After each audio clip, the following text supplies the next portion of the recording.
এরকম অনেক প্রশ্ন উকি দিচ্ছে মীরার মনে। মনের প্রশ্ন মনের মাঝে চাপা দিয়ে চট করে পিছু তাকিয়ে ঘুরে দাঁড়ালো। শওকত রহমানের হাসি হাসি মুখে রাইফের সাথে হ্যান্ডশেক অবস্থায় সালাম এবং কুশল বিনিময় করতে দেখে মীরার অশান্ত মন খানিকটা শান্ত হলো। পরিস্থিতি যে নিয়ন্ত্রণে আছে সেটাও জানান দিল তার মস্তিষ্ক। শওকত রহমান হাস্যোজ্জ্বল মুখে রাইফের উদ্দেশ্যে বলছেন। নামাজে যাচ্ছ রাইফ?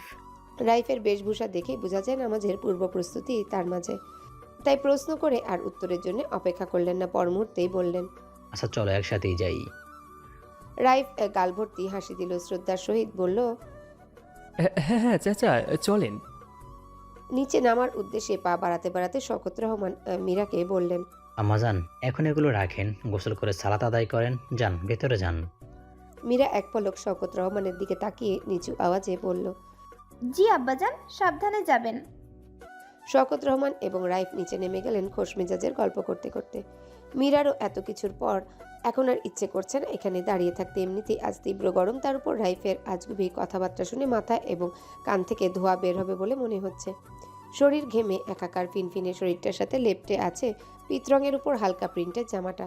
কোনো রকমে জুতাগুলো উপরে তুলে ময়লাগুলো ঝাড়ুর সাহায্যে বেলচাতে তুলেই বড় বড় পা ফেলে ভেতরে প্রবেশ করলো। দরজা আটকে দিল শব্দ করে। রাইফের উপর জমানো ক্ষোভ দরজার প্রয়োগ করলো কিনা কে জানে। শওকত রহমান এবং রাইফ বিভিন্ন বিষয়াদি নিয়ে আলোচনা করছেন আর পায়ে পা মিলিয়ে এগোচ্ছেন। বাসা হতে মসজিদ বেশি দূর নয়, এই তো 2-3 মিনিট হাঁটলেই মসজিদ। 3 রাস্তার মোড়ে মাথা উঁচু করে দাঁড়িয়ে আছে তার নিজস্ব সত্তায়। মধ্য রাস্তায় এসে শওকত রহমান পাঞ্জাবির পকেটে হাত ঢোকালেন।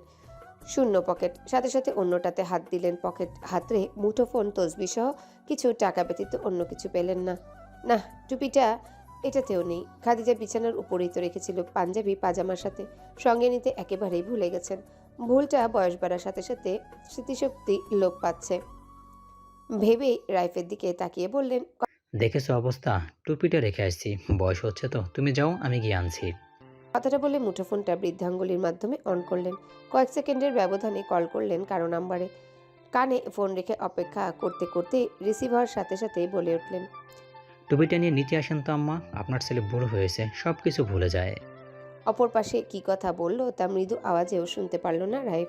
শওকত রহমান ফোনটা কান থেকে নামিয়ে পকেটে রেখে রাইফের উদ্দেশ্যে বললেন। তুমি যাও, আমি আসছি। রাইফ সাথে সাথে বাধা প্রদান করলো, গদগদ কণ্ঠে বলল। হ্যাঁ, আপনি কেন কষ্ট করবেন চাচা? আমি চাই 1 মিনিটও লাগবে না আনতে। এক কাজ করেন, অনেক গরম তো, আপনি বরং এই দোকানে বসেন। শওকত রহমানকে নিষেধ করারও সুযোগ দিল না রাইফ। হনহন করে সামনের দিকে এগুতে থাকলো, কোনোভাবেই পেছনে ফিরে তাকাচ্ছে না। পিছু ফিরলেই যেন মহাবিপদ, যা খুশি তাই হয়ে যাক। আজ আর তাকে আটকাতে পারবে না কেউ। বেশি দূর চলে আসার পর চোরা চোখে তাকিয়ে দেখলো শওকত রহমান বসেছেন দোকানে। যাক, উনি আর আসবেন না। এই সুযোগে যদি আরেকবার হৃদয় দিয়ে বসা রমণীর সান্নিধ্য লাভ করা যায় তবে মন্দ কি। তপ্ত দুপুর, আবহাওয়া ভ্যাপসা গরম। ভো ভো করে কেঁপে উঠে বিছানার উপর রাখা ফোনটা বেজে উঠল উচ্চ শব্দে। খাদিজা বেগম এখন একটু পায়েস বসিয়েছেন চুলায়। এই ভর দুপুরে কাজের সময় কেউ কল করেছে বলে খানিক বিরক্ত হলেন। মীরাকে ডাকবেন, ফোনটা এনে দিতে সেই উপায়ও নাই। নিচে গেছে টুপি নিয়ে, নিজেই এসে নাম্বারে চোখ বুলিয়ে হাসি মুখে রিসিভ করলেন। বললেন। আসসালামু আলাইকুম আপা, কেমন আছেন? আলহামদুলিল্লাহ, ভালো আছি খাদিজা। তোমরা কেমন আছো? আলহামদুলিল্লাহ আপা, ভালোই আছে সবাই। উর্মি কই, এখনো আসলো না যে? ঘুমাচ্ছে এখন, সারা রাত ঘুমাতে পারেনি গরমে। সকালের নাস্তা শেষে শুয়েছে, দুবার ডেকে আসছে, উঠে নামই নিচ্ছে না। থাক আপা, ঘুমা। ঘুম হলে একাই উঠবে। খিচুড়ি আর পায়েস রান্না করছে, দ্রুত পাঠিয়ে দিবেন কিন্তু। আচ্ছা যাবে। শোনো ভাইজান কই? নামাজের জন্য বের হলো একটু আগে। আর মীরা? ওর আব্বাজান ভুলে টুপি রেখেই চলে গেছে, সেটা দিতেই নিচে গেছে, চলে আসবে এক্ষুনি। সানজিদা বেগম এই পর্যায়ে এসে ফিসফিস করে করে কথা বলা শুরু করলেন। এমন একটা ভাব যেন ফোনের কথা অন্য কেউ শুনে ফেলবে, অথচ দুই প্রান্তেই দুজন রুমে একা। শোনো খাদিজা, খুব ভালো একটা সম্বন্ধ আসছে বুঝছো। ছেলেরা উচ্চশিক্ষিত, খুব ভালো ফ্যামিলি, ঢাকায় থাকে, বাবার বিজনেস আছে অনেক বড়, ছেলেও প্রতিষ্ঠিত, খুবই নম্র ভদ্র। তুমি ভাই আর মীরাকে বুঝাও, এমন সম্বন্ধ কিন্তু পরে নাও আসতে পারে। খাদিজা বেগম ভাবনায় পড়লেন, মীরার বাবাকে নিয়ে তো কোনো সমস্যা না, কিন্তু মেয়েকে বুঝাবে কি করে? দাদির শোকে শোকার্ত হয়ে বিয়ে নামক জিনিসটাকে একের পর এক নাকচ করেই যাচ্ছে। শখ তো সবার থাকে। নূরজাহান বেগমেরও শখ ছিল প্রিয় নাতনির বিয়ে দুচোখ ভরে দেখার। তার জন্য ব্যবস্থাও নিয়েছিলেন। এক সম্ভ্রান্ত পরিবারে বিয়ে ঠিক করেছিলেন তিনি। ক্রমে বিয়ের দিন ঘনিয়ে আসায় উৎসব ভাব বিরাজ করেছিল পুরো বাড়িতে। কিন্তু হায়াত মৌত কি আর বলা যায়? বিয়ের ঠিক দুদিন আগে ফজরের নামাজ পড়ে তসবিহ তেলাওয়াত করা অবস্থাতেই শেষ নিঃশ্বাস ত্যাগ করেন তিনি। দাদিকে হারানোর কষ্টে এবং তার শখ পূরণ হলো না বলে মীরা সেদিনই শওকত রহমানকে সাফ সাফ জানিয়েছে সে এই বিয়ে আর করবে না। শুধু এটা না, কখনোই বিয়ের আসরে বসবে না সে। ভালো পরিবার হতে বরপক্ষ মীরার অবস্থা বুঝেছিল সেদিন, তারাও আর জোর করেনি। কিন্তু মীরার মতো মেয়েকে ছেলের বউ করতে না পারার আফসোস রয়ে গেছে তালুকদার সাহেবের স্ত্রীর মনে। খাদিজা বেগম অনেক বুঝিয়েছেন মীরাকে। মেয়ে মানুষ স্বামীর সংসারে যেতেই হবে, আল্লাহর বিধান। কিন্তু এই মেয়েকে যে কিছুতেই রাজি করাতে পারছেন না। অসহায় কণ্ঠে বললেন, আপা, আপনি তো জানেন মীরা কেমন, আমি কি করতে পারি বলেন? তুমি পারবা, বুঝছো? ওর একটা সুন্দর জীবন দরকার। দেখো না, ঝিম মেরে থাকে সব সময়। শক্ত হওয়া লাগবো। মেয়েকে বুঝাও খাদিজা। এরপর আর আমাকে পাবা না বলে দিলাম। মাথায় রাখো। রাখছি। আল্লাহ হাফেজ। আপা, টুটটুট শব্দ করে কেটে গেল কল। কথা আর সম্পূর্ণ করতে পারলেন না তিনি। মুখোমুখি দুজন। গেটের সাথে কাঁধের একপাশে হেলান দিয়ে শান্তভাবে চুপচাপ দাঁড়িয়ে আছে রাইফ। হাত দুটো বুকের উপর ভাঁজ করা, পা একটা বাঁকা করে অন্যটার উপর আড়াআড়ি করে রেখেছে শীতল তার চাহনি। গভীর দৃষ্টি প্রেয়সীর ঘরমাক্ত মুখটার উপরেই নিবদ্ধ। মীরার অস্বস্তি হচ্ছে খুব, সাথে আব্বাজানের উপর রাগও হচ্ছে। উনি নিজে না এসে কেন এই লোকটাকেই পাঠালেন? শওকত রহমানের কল পাওয়ার সাথে সাথেই টুপিটা হাতে নিয়ে নিচে নেমে এসেছে মীরা। দ্রুততার সহিত সিঁড়ির ধাপ দুটো করে অতিক্রম করার ফলে এখনও হাঁপাচ্ছে সে। 3 মিনিট পার হতে চলল, কিন্তু রাইফ একইভাবে দাঁড়িয়ে। মীরার হাতে সাদা টুপিটা এখনও বিদ্যমান। একবার এগিয়ে দিয়েছে, কিন্তু রাইফ প্রত্যাখ্যান করেছে। অধৈর্য হয়ে মীরা মুখ খুলবে ঠিক তখনই রাইফ চোখ রাঙালো, ভ্রুকুটি করে বুঝিয়ে দিল আর কিছুক্ষণ। মীরা অবাকের উপর অবাক হচ্ছে বারংবার। আশ্চর্য, এমন হাবভাব কেন লোকটার? বারবার অধিকার খাটাচ্ছে তার উপর। মীরার এবার মনে হলো রাগে শরীরের রগ ছিঁড়ে যাবে। অধৈর্য হয়ে সামনে থেকে দুপা এগিয়ে এসে রাইফকে অতিক্রম করে উকি দিল গেটের বাহিরে। আব্বাজানকে দেখা যাচ্ছে না কোথাও। রাগে গমগম করে আবারও রাইফের সামনে এলো, কাটকাট কণ্ঠে বলে উঠল, আপনি কিন্তু এবার বেশি বেশি করছেন, বিরক্ত হচ্ছি আমি। বিরক্ত হওয়া রমণীকে দেখতে ভালো লাগছে আমার।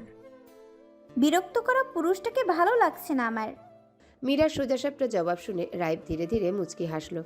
সে তো ভেবেছিল এখনই চলে যাবে এখান থেকে। মীরার সোজাসাপটা জবাব শুনে রাইফ ধীরে ধীরে মুচকি হাসল। সে তো ভেবেছিল এখনই চলে যাবে এখান থেকে। মন ভরে দেখেছে আপাতত কয়েকদিন দেখা না হলেও এই স্মৃতিটুকু নিয়ে কাটিয়ে দিতে পারবে। কিন্তু এই মেয়েটাও দেখি বেশ কথা জানে তার মতো। তাহলে আর দেরি কিসের? আসর আরেকটু জমানো যাক, আর 2 মিনিটের জন্যে। মীরার বিরক্তিতে ভরা মুখ পানে গভীর দৃষ্টি রেখে রাইফ শান্ত কণ্ঠে বলল, তোমার ভালো না লাগা পুরুষটি রমণীর হাসি দেখে নিজেকে ধন্য করতে চাই। ভুলে যাক লোকটি, মেয়েটি এখন থেকে হাসিকে কোরবান করে দিল। আর লজ্জাটাকে নির্লজ্জ দেখতেও ইচ্ছে করছে লোকটির। হোক একটু ক্ষতি কি তাতে? আসুক কাছে, ইচ্ছাকৃতভাবে বসুক পাশে। মীরা এই মুহূর্তে এসে কি বলবে ভেবে পাচ্ছে না।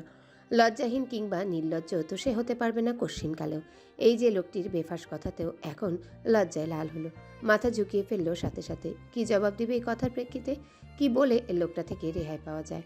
মন তো চাচ্ছে লোকটার গার্ডিয়ানকে ডেকে বলতে, এমন অসভ্য কেন আপনার ছেলে? নামাজে যাওয়ার আগে অন্য মেয়েকে ডিস্টার্ব করে, কান মলে শাসন করতে পারেন না? ওনার কোনা দিয়ে কপালের ঘাম মুছে নিজেকে শান্ত করলো। এত অস্থির হলে চলবে না। ভেতরে লজ্জা মিশ্রিত রাগটাকে হজম করে মীরা শান্ত কণ্ঠে বলল, দেখেন, মীরা কথা শেষ না হতে রাইফের ফটাফট উত্তর। দেখছি। মীরার এবার নিজের চুল নিজেই টেনে ছিঁড়তে ইচ্ছা করছে। নিজের ভুল শুধরে বলল, শোনেন, শুনছি। কিছু শুনবো বলে সেদিন থেকে অপেক্ষা করছি, প্রহর গুনছে তীব্র আশায়। এই বুঝি সে আমার হয়ে যায়। জেগে জেগে স্বপ্ন দেখা ভালো, কেউ নিষেধ করবে না। তুমিই তো আমার স্বপ্ন, তবে কেন আড়ালে থাকো? এত কেন লুকোচুরি বলতে পারো? মীরা হতাশ শ্বাস ফেলল। এই লোকের সাথে কথায় পেরে উঠবে না সেটা এখন স্পষ্ট। আর কথা বাড়াতে চায় না সে। যত পেঁচাবে ততই এই লোকের মনোবাসনা পূর্ণ হবে। কথার জাল থেকে বেরিয়ে এসে শুধালো, টুপি নিয়ে এখান থেকে বিদায় হবেন নাকি আমি বিদায় হব? তুমি বিদায় হও, অন্যদিন না হয় 5 তলায় দেখবো। চিন্তা করো না, আমার করেই দেখবো। রাইফ সোজা হয়ে দাঁড়ালো, টুপির জন্য হাত বাড়িয়ে দিল সামনে, কিন্তু মীরা থমকে আছে। চোখ মুখ একেবারেই থম মেরে গেছে রাইফের শেষ কথায়। বুকের বাঁ পাশের ছোট্ট হৃদযন্ত্রটা মনে হলো কয়েক সেকেন্ডের জন্য ধড়াক করে থেমে আবারও চালু হয়েছে। স্পন্দন বেড়ে গেছে বহুগুণ। অন্যরকম অনুভূতি হচ্ছে তার। শরীরেও যেন শক্তি পাচ্ছে না একটুও। রাইফ টুপি না পেয়ে মীরার হাত থেকেই টুপিটা টেনে নিল। ঘুরে দাঁড়িয়ে হাঁটতে হাঁটতে বলে গেল আরও কয়েকটা শব্দ। ছোট মাথা এত কিছু বুঝবে না, অপেক্ষা করো, আমি বুঝিয়ে দেব। ভালোবাসার রঙে রাগাবো তোমাকে। সেই কখন থেকে কলিং বেল বেজে চলেছে এক নাগারে এবং একই সাথে হাত দিয়ে দরজার উপর ধারাম ধারাম শব্দ করে ধাক্কা দিয়েই যাচ্ছে। দরজা খুলছে না কেউই, খুলবেই বা কী করে? বাসায় যে মীরা ছাড়া অন্য কেউ নেই। কিন্তু সেও চুপচাপ আরাম করে পা তুলে হেলান দিয়ে বসে আছে সোফায়। সাড়া দেওয়ার বিন্দু পরিমাণ আগ্রহ নেই তার মাঝে। একধানে দরজার দিকে তাকিয়ে ভাবলেশীনভাবে কিছু একটা চিবোচ্ছে। শওকত রহমান এবং খাদিজা বেগম গিয়েছেন মীরার মামা বাড়ি। তার ছোট মামা অসুস্থ, তাই দেখতে গিয়েছেন। চলে আসবে আজকেই। উর্মিকে রেখে গিয়েছেন মীরার সাথে। বেশ চলছিল দুজনার খাওয়া দাওয়া, আনন্দ ফুর্তি, গল্প গুজব করে সময় ভালোই পার করছিল। কিন্তু আসল ঘটনা ঘটল মিনিট 10 হলো। মন খোলা চঞ্চল উর্মি খোশমেজাজে গল্প করতে করতে মীরার বিয়ের সম্বন্ধটার কথা মুখ ফসকে বলে ফেলেছে এবং তৎক্ষণাৎ জিভে কামড় বসিয়ে চুপ হয়ে গিয়েছে। যদিও সরাসরি বলেনি, কিন্তু বুদ্ধিমতী মীরা ঠিকই বুঝতে পেরেছে। তখন থেকেই জব্দ করে যাচ্ছে উর্মির পেটের কথা শোনার জন্য, কিন্তু উর্মিও পণ করে বসেছে আর একটা টু শব্দও বের করবে না পেট থেকে। এখন যা বলবে তাতেই বিপদ। শুধু বিপদ বললে ভুল হবে, মহাবিপদ। মীরার যে প্রখর জ্ঞান আর বুদ্ধিমত্তা, তাতে সে ক বলতেই কলিকাতা ঠিক বুঝে যাবে। কিন্তু মীরা যেভাবেই হোক শুনেই ছাড়বে পেটের গোপন কথা। মীরা আত্মবিশ্বাসীও বটে। সে জানে এক পর্যায়ে রসকস মিশিয়ে বিস্তারিত বর্ণনা করে শোনাবে তার অগোচরে পরিকল্পনা করা কাহিনী। শুধু দরকার একটু কৌশল অবলম্বন করা। তাই তো এই পর্যায়ে ছলে বলে কৌশলের দরজার বাহিরে বের করে দিয়ে ভেতর থেকে লক করে দিয়েছে। মীরা জানে উর্মি দরজাতেই দাঁড়িয়ে থাকবে এবং এক পর্যায়ে ঘটনা বলবে বলে কথা দিয়ে ভেতরে প্রবেশও করবে। চলে যাওয়ার সাহস তার মাঝে নেই। দিনের বেলা হলে ঠিক চলে যেত নিজের বাসায়, কিন্তু রাত হওয়ার কারণে এখান থেকে এক পা নড়তে পারবে না সে। চলে না যাওয়ার কারণও আছে একটা। সন্ধ্যার পর থেকে বাসার যে দারোয়ান গার্ড দেয় তার চোখ দুটো ধূসর বর্ণের। অনেকে এমন চোখকে বিড়াল চোখ বলে থাকে। যাই হোক, সেই দারোয়ানের গায়ের রং আবার চকচকে কালো, যার জন্য চোখ দুটো তার চেহারায় বেশি প্রস্ফুটিত হয়। যদিও তার বয়স অল্পই 18-19-এর দিকেই হবে। অনেক ভালো মনের মানুষ, হাসি ছাড়া কথা বলতে পারে না। কিন্তু উর্মির মনে হয় তার মুখে হাসি ফোটার সাথে সাথে সাদা ফকফকা দাঁত এবং ধূসর বর্ণের চোখ জোড়া জলজল করে ওঠে। এই যে উর্মি এখানে দাঁড়িয়ে আছে, এখন যদি বাসায় চলে যাওয়ার উদ্দেশ্যে পা বাড়ায়, নির্ঘাত দেখা হবে দারোয়ান বেটার সাথে। আর তার এক চিলতে নিষ্পাপ হাসি এবং উর্মিকে আপা বলে ডাকার সাথে সাথেই খামোখা উর্মি ঘায়েল হবে, জ্ঞান হারাবে সেখানেই। অনেক আকুতি মিনতির পর না পেরে চুপচাপ সিঁড়িতে বসে পড়ল উর্মি। ফোনটাও সাথে নেই, থাকলে সময়টুকু অনায়াসেই কাটাতে পারত। বিরক্ত হলো, নিজেকে বকা দিয়ে নিজের 14 গোষ্ঠী নিজেই উদ্ধার করলো। এত পাকনামি করতে কেন হবে তার? সানজিদা বেগম যে এখানে আসার আগে 100 বার করে কানের মধ্যে ঢুকিয়ে দিল যেন এই বিষয়টি কোনো কথা না বলে মীরার সাথে, তবুও কথা পেটে হজম হলো না কেন? বেশ হয়েছে, শাস্তি হয়েছে। মীরা কোনো সারে শব্দ না পেয়ে কান খাড়া করলো। টিপটিপ করে পা ফেলে দরজার সামনে এসে লুকিং গ্লাসে চোখ রাখলো। ওই তো উর্মি সামনে সিঁড়িতে বসে পায়ের বৃদ্ধাঙ্গুল দিয়ে ফ্লোর খোঁচাচ্ছে। যাক, আছে তবে। মীরা মুচকেই হাসলো। অপরদিকে উর্মি ধ্যানে মগ্ন।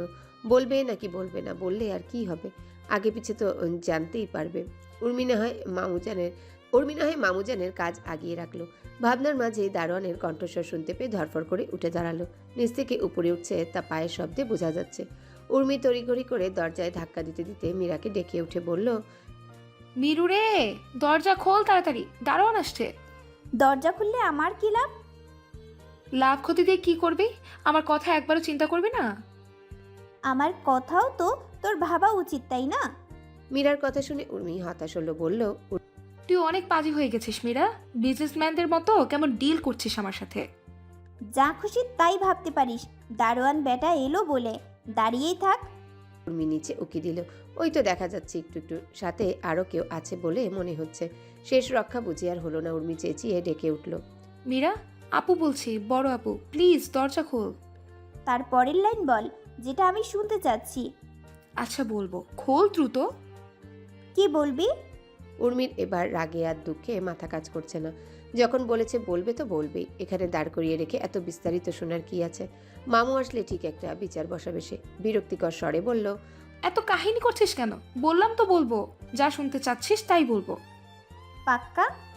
অধৈর্য হলো উর্মি, ধমকের সুরে চেঁচিয়ে বলল। হ্যাঁ রে বাপ, পাক্কা। মীরার মুখের হাসি প্রসারিত হলো। খট করে দরজা খুলে দিয়ে অপেক্ষা না করে পুনরায় সোফায় গিয়ে বসলো। উর্মি স্বস্তির শ্বাস ফেলল, দ্রুত পায়ে ভেতরে প্রবেশ করলো। এত কিছুর পর অতিরিক্ত উত্তেজিত হওয়ার কারণে দরজা লক না করেই মীরার দিকে ছুটে গেল। পেছনে কয়েক সিঁড়ি নিচে দাঁড়ানো রাজিয়া বেগম খেয়াল করলেন উর্মিকে। মাঝে মাঝে দেখেন তাকে, টুকটাক কথা হয়। বেশ ভালো মেয়ে, বলতে গেলে ওই একটু বেখেয়ালি স্বভাবের। ওইটা ব্যাপার না, বয়স বাড়ার সাথে সাথেই ঠিক হয়ে যাবে। রাইফকে সাথে নিয়ে গিয়েছিলেন শপিংয়ে টুকটাক কেনাকাটার জন্যে, কিন্তু একটা দুইটা করতে করতে অনেকগুলো হয়ে যাওয়ার কারণে দারোয়ান ব্যাগপত্র নিয়ে উপরে তুলে দিচ্ছে। নিষেধ করা সত্ত্বেও নিষেধ মানেনি। রাইফ আর তিনি আগে আগে হাঁটছেন আর দারোয়ান পেছনে পেছনে। রাজিয়া বেগম একটু ভাবলেন, ছেলের মতিগতিও এর মধ্যে পরখ করলেন। ছেলেও তাকিয়ে আছে দরজার দিকে উৎসাহিত চোখে। এমন তাকানোর অর্থ তিনি বোঝেন। মনে মনে খুশি হলেন। এতদিনে যদি শূন্য ঘরটা ভরে ওঠে কারো পদচারণায়। ছেলের কাছ থেকে পজিটিভ কিছুই আশা করলেন রাজিয়া বেগম। গলা খাকারি দিয়ে বললেন, উর্মি মিয়াটা ভালো আছে তাই না রাইফ? হুম। রাইফের ছোট্ট উত্তর। রাইফ কথা বলছে ঠিকই, কিন্তু দৃষ্টি তার বাসার আধো খোলা দরজাতে। ফাঁকফোকর দিয়ে যদি একটু দেখা যায় সেই আশায় বারবার নজর তাক করছে। এমন অবস্থা দেখে রাজিয়া বেগম শতভাগ নিশ্চিত না হলেও 50% নিশ্চিত হলেন। আত্মবিশ্বাসের সহিত জিজ্ঞাসা করলেন, তোর কেমন লাগে? মা জননীর মুখে এমন কথা শুনে রাইফের পা থেমে গেল। নজর ফিরিয়ে আনলো দরজা থেকে। পকেটে হাত রেখে শুধালো, কি ব্যাপার আম্মা? কি বোঝাতে চাও? না পেঁচিয়ে খোলাখুলি করে বলো। রাজিয়া বেগম ছেলের এমন প্রতিক্রিয়ায় একটু চিন্তায় পড়ে গেলেন। তবে কি তিনি ভুল বুঝলেন? আমতা আমতা করে বললেন, তুই নিজেই তো দরজায় উকি ঝুঁকি দিচ্ছিস, মা হিসাবে আমি একটু জানতে চাইলাম। রাইফের হাসি পাচ্ছে, ভীষণ রকমের হাসি পাচ্ছে। জোরপূর্বক ঠোঁট চেপে হাসি নিয়ন্ত্রণ করলো। মায়ের হাত ধরে টানতে টানতে উপরে নিয়ে যেতে লাগলো আর বলে, রং নাম্বার ডায়াল করে ফেলেছ আম্মা। আসল জন ভিতরে, সহজে ধরা না দেওয়া পাবলিকসে। আমাদের আরও কিছুদিন অপেক্ষা করতে হবে। আমি অপেক্ষা করছি, তুমি না হয় আর কয়েকটা দিন অপেক্ষা করো। দিনের শেষ ভাগ। গধূলি লগ্নে পশ্চিম আকাশে সূর্য ঢলে পড়েছে। ধারণ করেছে রক্তিম আভা। পরিষ্কার ঝকঝকে আকাশ, মেঘপুঞ্জ বিভিন্ন রঙে রঙিন হয়েছে। সেজেছে আজ নতুন রূপে। শিরশির করে মৃদু হাওয়া বইছে, শীতল করছে মন প্রাণ। মীরা ছোট্ট বারান্দায় খুব ব্যস্ত সময় পার করছে। বেতের মোড়ায় বসে সামনের টেবিলে ঝুঁকে রয়েছে সে। কানে ফোন এঁটে ডান হাতে কলম গুজে সাদা পাতায় হড়হড় করে লিখে যাচ্ছে মিড টার্ম পরীক্ষা সাজেশন। শর্টকাট সাজেশন হওয়াতে আর ছবি সংগ্রহ করেনি। কলের মাধ্যমে ফটাফট লিখে নিচ্ছে সাদা কাগজে। দ্রুত লেখার ফলে খসখসে আওয়াজ হচ্ছে। এমনিতেই তার মন মেজাজ খুব একটা ভালো না, তার উপর আবার পরীক্ষার তারিখ পড়াতে আরও বিষণ্ণ হয়ে আছে মীরার কোমল হৃদয়খানা। গতরাতে বেশ ঝড়ঝাপটা গিয়েছে মীরার উপর দিয়ে, কিন্তু এখনও মাকে মানাতে পারেনি। কি করে এর সময়টা আটকাবে সেটাই মস্তিষ্কে নিউরনে বাজছে। অতিরিক্ত চিন্তার দরুন খাওয়া দাওয়ায় রুচি নেই তার। কিভাবে নাকচ করবে সে এই সম্বন্ধ? কোন পন্থা অবলম্বন করলে রেহাই পাবে? ঝামেলা আর ভালো লাগে না তার। বিয়েই কেন দিতে হবে? বাবা মায়ের সাথে থাকলে কি খুব অসুবিধা হবে? কতটুকুই আর খায় মীরা? ওই তো 2 লোকমা দিয়েই দিন চলে যায়। তবে কেন এত তাড়া তাদের? সাজেশন নেওয়া শেষ হলে ফোনের সংযোগ বিচ্ছিন্ন করে রুমে এসে বিছানার উপর দুভাঁজ করে বসলো। ঢিলে হয়ে আসা খোপাটা খুলে পুনরায় বেঁধে নিল শক্ত করে। একটা সোনালি রঙের কাঠিও গুজে দিল। খোপার মাঝে যাতে নিপুণ কৌশলে করা চমৎকার কারুকার্য শোভা পাচ্ছে। পাশে রাখা ফোনটা মিনিটখানেক সময় পেরুতেই বেজে উঠল। সেভ করা নাম্বার এবং প্রিয়জনেরই নাম্বার। কিন্তু আজ কেন যেন কিছুতেই ফোন তুলতে ইচ্ছে করছে না মীরার। মীরা জানে অপর প্রান্তের ব্যক্তিটাও তার মঙ্গল কামনা করে এই বাড়ি ছেড়ে চলে যাওয়ার বন্দোবস্ত করেছে জোর তাগিদে। ইন্ধন দিচ্ছে আম্মা আব্বা জানকেও। এমন মঙ্গল পছন্দ হচ্ছে না কিছুতেই। ঠিক করছে না এটা ফুপু। কেন শুধু শুধু জোর করছে? অতিরিক্ত বাড়াবাড়ি ব্যতীত আর কিছুই মনে হচ্ছে না তার। এর মাঝে শান্ত হয়ে যাওয়া ফোনটা পুনরায় রিংটোন বেজে উঠল। এবার আর নীরব থাকতে পারল না সে। এত চিন্তা আর নিতে পারছে না কিছুতে। যা আবার হবে। হুঁ হাঁ বলে কথা শেষ করবে ভেবে ফোন রিসিভ করলো। ধীর স্থিরভাবে বলা কথা শুরু করলো সে। আসসালামু আলাইকুম ফুপুজান। ওয়ালাইকুম আসসালাম। সারাদিন কই থাকিস তুই? ফোন দিলে পাওয়া যায় না কেন? ব্যস্ত ছিলাম ফুপু, কেমন আছো? ছোট্ট একটা ঢোক গিলে না চাইতেও আমতা আমতা করে মিথ্যা কথাটুকু বলেই ফেলল সে। কিসের ব্যস্ত? আজ তো সে সারাদিন শুয়ে বসেই ছিল মীরা। সানজিদা বেগমের কলও সে দেখেছে, সকালে 2বার, দুপুরে 3বার আর বিকালে 2বার কল দিয়েছেন। মীরা একবার কল দিলে রিসিভ করার মেয়ে, কিন্তু সে রেসপন্স করলো মাত্র। তাই সানজিদা বেগম খানিকটা বিশ্বাসও করতে পারলেন না ভাতিজির কথা। খুব ভালো করে চিনেন মীরাকে এবং তার অভ্যাসকে, তাই তো শক্ত কণ্ঠে বললেন, যা খুশি তাই বুঝাস না আমাকে? তোর আম্মা কি বলছে কিছু? মীরার অন্তচ্ছেদ হচ্ছে এই পর্যায়ে এসে। সে জানে ফুপুর পরের কথাটুকু কি হবে। সানজিদা বেগম আদেশের স্বরে বলে উঠলেন, শোন, কাল ওরা আসবে, ঠিকঠাক তৈরি থাকবি। আমার মীরা কোঠিতে একটা। অপর প্রান্তে পিনপতন নীরবতা, নিঃশ্বাসের শব্দটুকু শুনতে পাচ্ছেন না তিনি। ধমকে উঠলেন সানজিদা বেগম, কি হলো, শুনেছিস আমার কথা? হুম। ওরা তোকে পছন্দ করছে, শুধু ফর্মালিটি করতে আসবে। তুইও দেখ, ভালো লাগবে। ভালো লাগা কোথা থেকে আসছে ফুপু? আমি তো বিয়েই। মীরার কথার মাঝের ফোড়ন কাটলেন সানজিদা বেগম। মীরা, নিজের ভালো বুঝতে শেখ এখন। এভাবে আর কতদিন? তোর মা আমি যেমন বিয়ে করে সংসার করছি, তোকেও করতে হবে। তোর দাদিও কিন্তু বিয়ে করেছিল, মনে রাখিস। আসছে সন্ন্যাসী হবে। বকবক করতে করতে ঝাড়ি দিয়ে কলের সংযোগ বিচ্ছিন্ন করলেন সানজিদা বেগম। মীরা কানে ফোন রাখা অবস্থাতেই ঠায় বসে, মাথা এতটাই নিচু যে ফর্সা আদলটুকুও দেখা যাচ্ছে না। একটা হাত কোলের উপর রাখা। ক্ষণিক সময় পেরোতেই টুপ করে এক ফোঁটা স্বচ্ছ জল পড়ল সেখানে। বুকের ভিতর জমে থাকা রাগ, ক্ষোভ কিংবা অসহায়ত্বগুলো জল হয়ে কি গড়িয়ে পড়ছে তবে? বিকেল হতে সন্ধ্যা নেমেছে পৃথিবীতে, সাথে আধারও। অন্ধকারকে ঠেলে দিয়ে আলো ছড়াতে চারিদিকে কৃত্রিম আলো জ্বালিয়ে দিয়েছে সবাই। কিন্তু মীরার রুম এখনো অন্ধকার। বাহির হতে কিছু আলো তির্যকভাবে রুমে ঢুকে মীরার চোখে মুখে রাজত্ব বসিয়েছে। খাদিজা বেগম নামাজ শেষে মেয়ের রুমের দিকে উকি দিলেন। কি ব্যাপার, অন্ধকার কেন? ঘুমিয়ে পড়েছে নাকি? অসময় তো শোয়ার কথা না? নামাজ পড়বি না? এরকম অনেকগুলো প্রশ্ন মনে জাগলো তার। ত্রস্ত পায়ে রুমের দরজায় আসলেন তিনি। আচমকায় রুম উজ্জ্বল হওয়াতে চোখ মুখ কুচে ফেলল মীরা। টিপটিপ করে ফোলা ফোলা লাল বর্ণের চোখ দুটো ধীরে ধীরে সয়ে নিল আলোটুকু। খাদিজা বেগম ডেকে উঠলেন মেয়ের নাম ধরে। একের পর এক প্রশ্ন করেই যাচ্ছে সে। এই যেমন অন্ধকার করে রেখেছে কেন, কি হয়েছে, শরীর খারাপ ইত্যাদি। মীরা তাকালো না মায়ের দিকে, চুপিসারি চোখের শুকনো জলগুলোই মুছে নিল। ভেতরে চিনচিন ব্যথাটা সে আর কাউকে দেখাতে চায় না। মন খারাপের কথাটুকু কেউ না জানুক। ঝটপট উঠে দাঁড়ালো সে। খাদিজা বেগমের মুখোমুখি যেন না হতে হয় তাই কোনো রকমে কাপা গলায় নিচু স্বরে বলল, আম্মা, নামাজটা পড়ি, অজু করে আসি। এদিকে থাকা। মীরা তাকালো না। দ্রুতপদে ওয়াশরুমের দিকে হাঁটা ধরল। খাদিজা বেগম চুপটি করে ব্যালকনিতে গিয়ে দাঁড়ালেন। অপেক্ষা করতে থাকলেন মীরার জন্য। মেয়ের মনের অবস্থা যে ভালো না তা তিনি ঠাহর করতে পেরেছেন বোধহয়। অনেকদিন পর আজ আবারও আড্ডার পসরা বসেছে রাইফের বন্ধু মহলের। টান টান উত্তেজনা নিয়ে এক একজন বাকবিতণ্ডায় ব্যস্ত। রাইফের ধ্যান সকালের ঘটনায়। খাবার টেবিলে রাজিয়া বেগম যখন মীরার ব্যাপারে জানতে চাইল রাইফের কাছে, তখন ছোটখাটো একটা বিষম খেয়েছিল সে। মাকে চিনে সে, যে কোনো মুহূর্তেই তোড়জোড় লাগিয়ে দিবে ছেলের পছন্দ করা মেয়েকে পুত্রবধূ করার জন্যে। এবং হলো সেটা। হুট করে প্রশ্ন করে বসলেন, হ্যাঁ রে রাইফ, মীরাকে বাসায় আনছিস না কেন? রাজিয়া বেগমের এমন কথাতে খাওয়া বন্ধ করে রাইফ মায়ের দিকে শান্ত চোখে ভাবলেশীনভাবে তাকিয়েছিল অনেকক্ষণ। সবাই কি ভাবে তাকে? আজব কাজ কারবার। শুধু বলেছে পছন্দ করে, তার মানে তো এই না যে তাকে কোলে নিয়ে ঘুরছে, যখন তখন এখানে সেখানে হাজির করবে। নিজেই দেখার জন্য মাথার ঘাম মাটিতে ফেলছে, তবুও দেখা পাচ্ছে না, আর এরা উল্টো আবদার করে বসে আছে। রাইফ বিরক্ত হয়ে উদাস কণ্ঠে বলল, তুমি কি দেখে আসো? আমি তো দেখেছি রে ওকে, কি সুন্দর মায়া মায়া চেহারা, ভীষণ চুপচাপ। রাইফ আগ্রহের সহিত জিজ্ঞাসা করল, তুমি কিভাবে দেখলে? একই বিল্ডিংয়ে থাকি, দেখবো না? সবাই দেখে। ভালো তো খুব ভালো। আমি দেখিনি কেন তবে? আমার থেকে লুকিয়েছিল নাকি এতদিন? ঠিক করেনি লুকিয়ে থেকে। আগে দেখা হলে নিশ্চয় এতদিন বিয়ে হয়ে যেত আমাদের।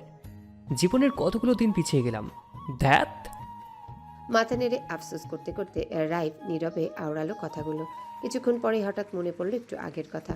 বেখেয়ালিভাবে মাকে বলেছে মীরাদের বাসায় গিয়ে দেখে আসতে। সর্বনাশ করেছে সে। শ্রদ্ধেয় জননী যে অতি উত্তেজনায় এই কাজও করতে পারে সে সম্পর্কে পরিষ্কার ধারণা আছে তার। তড়িঘড়ি করে রাজিয়া বেগমকে উদ্দেশ্য করে বলল, শোনো আম্মা, বেশি এক্সাইটেড হয়ে ওদের বাসায় যেও না আবার। তোমার চুপচাপ মীরা এখনো কোনো ইঙ্গিত দেয়নি। রাজিয়া বেগম কিছুটা অবাক হলেন ছেলের শেষ কথায়।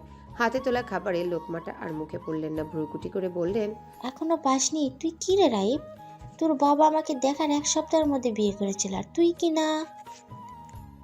আম্মা, তুমি কলেজ যেতে আসতে বাবা তোমার লাইন মারতো, কিন্তু তোমার হবু পুত্রবধূ ঘর থেকে বের হয় না। বের হলে রাইপ নামক ভূতকে ধরবে, ভয়ে লেজ গুটিয়ে আছে।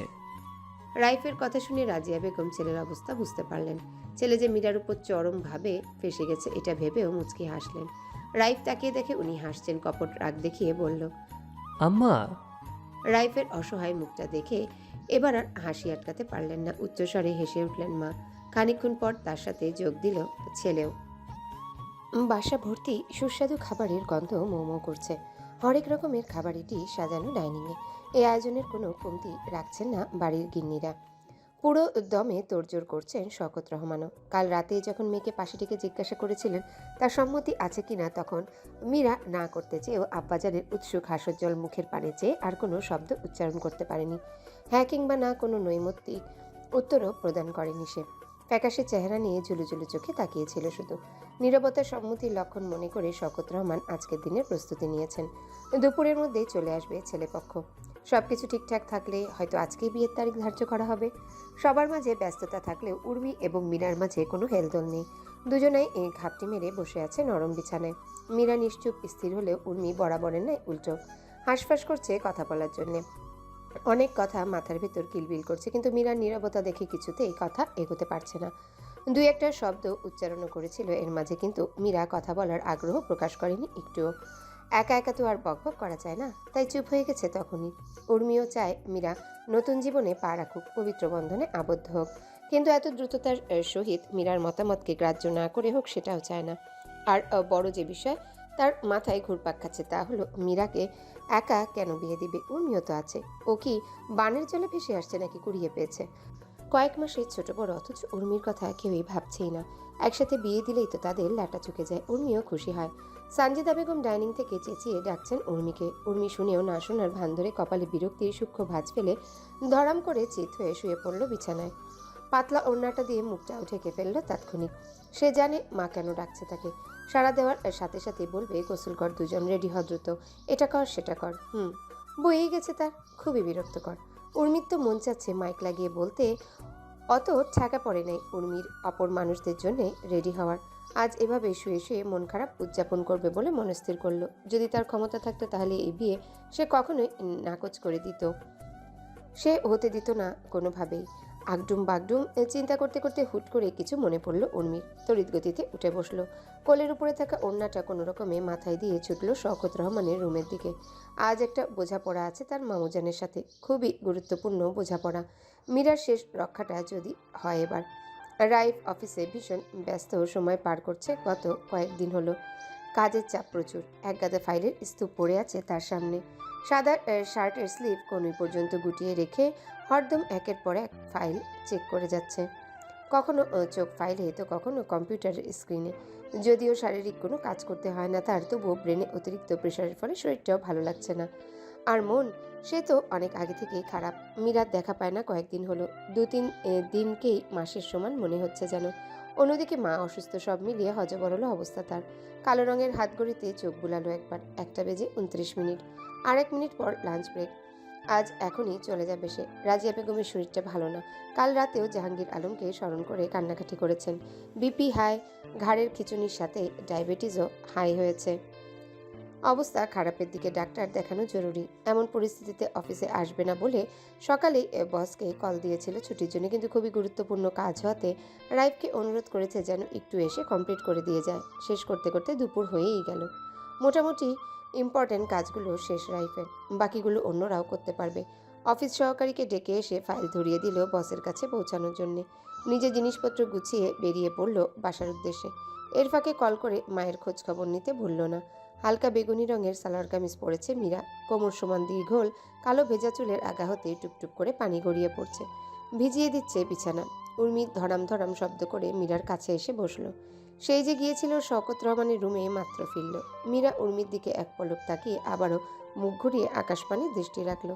এমন পরিস্থিতিতে নবীজি সাল্লাল্লাহু আলাইহি সাল্লামের বাণী স্মরণ করে আল্লাহর কাছে আশ্রয় প্রত্যাশা করছে। তার জন্য যেটা কল্যাণকর তাই ফরিয়াদ করছে মনে মনে।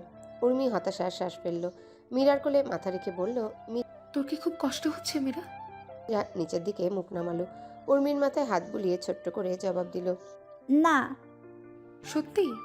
উর্মি প্রশ্ন করলো ঠিকই, কিন্তু উত্তরের জন্য আর অপেক্ষা করলো না, নিজের মতো করে বলে গেল। জানিস, আমার না খুব কষ্ট হচ্ছে, কেমন অস্থির অস্থিরও লাগছে, শরীরটাও কেমন অবশ অবশ। অজ্ঞান হব নাকি? কি বলিস এইসব? ইয়াল্লা, দেখি, ওঠ ওঠ। উর্মি মীরার উত্তেজনা দেখে মুচকি হাসলো, স্মিত হেসে বলল। তোর না জানি কেমন লাগছে, নিশ্চয়ই আমার থেকে বেশি। এত করে বললাম তবু মামুজানকে মানাতে পারলাম না রে। মীরা শান্ত হলো, এখন আর কোনো উত্তেজনা কাজ করছে না তার মাঝে, তবে রাগ হচ্ছে ভেতর ভেতর।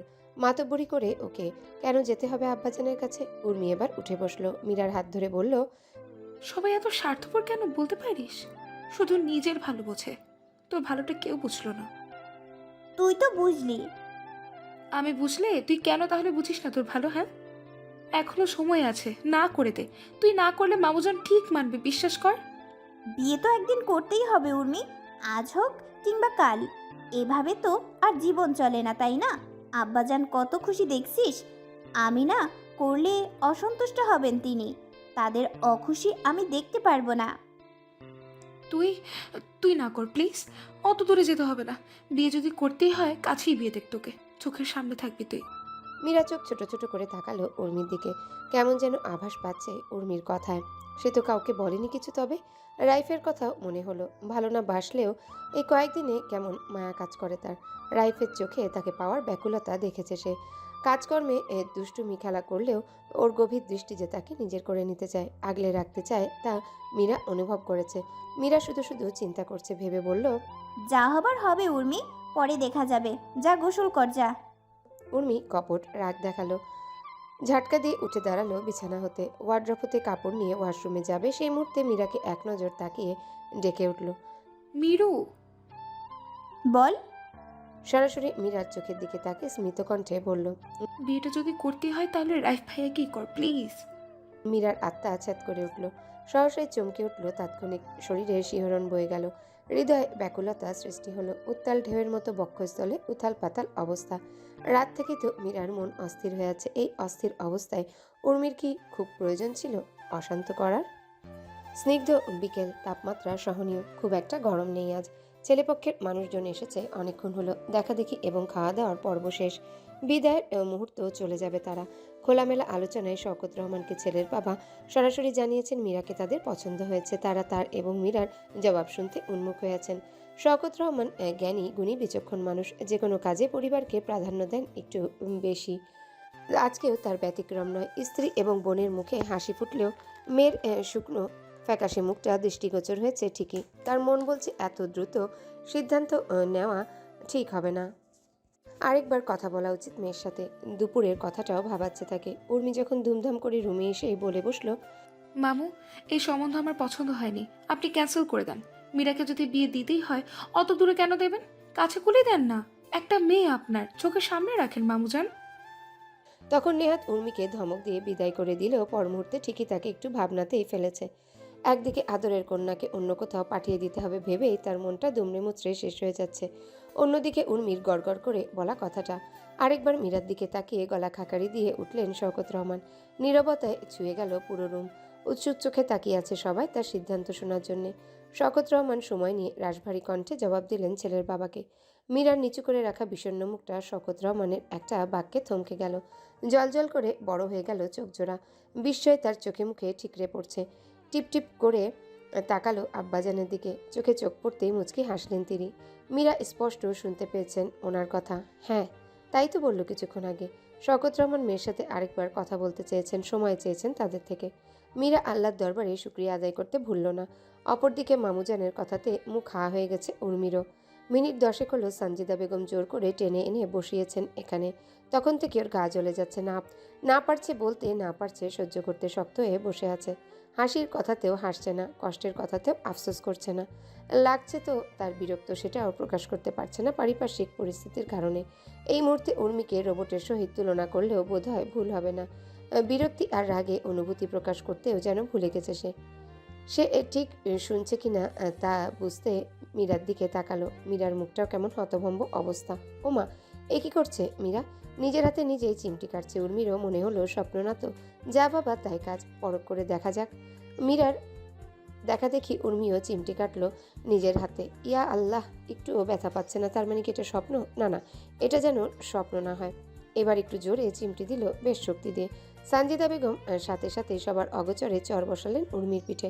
ভাইজানের কথায় তার অবস্থা এমনিতেই করুন, তার উপর উর্মির চিমটি খেয়ে মাথায় আগুন ধরে গেছে। রক্তচক্ষু করে তাকিয়ে হুঁশিয়ার করে দিল উর্মিকে, কিন্তু উর্মি কে কি আর আটকানো যায়? রাগে দুঃখে এত সুস্বাদু খাবার না খেয়েছিল এতক্ষণ, এখন কেন উপোস থাকবে? ক্ষুধায় চৌচো করছে পেট। দ্রুত উঠে ডাইনিংয়ে বসে গেল খাওয়ার জন্যে। উর্মির উদ্ভট কাণ্ড কারখানা দেখে সঞ্জিতা বেগম এবার আর নিজেকে ধরে রাখতে পারলেন না।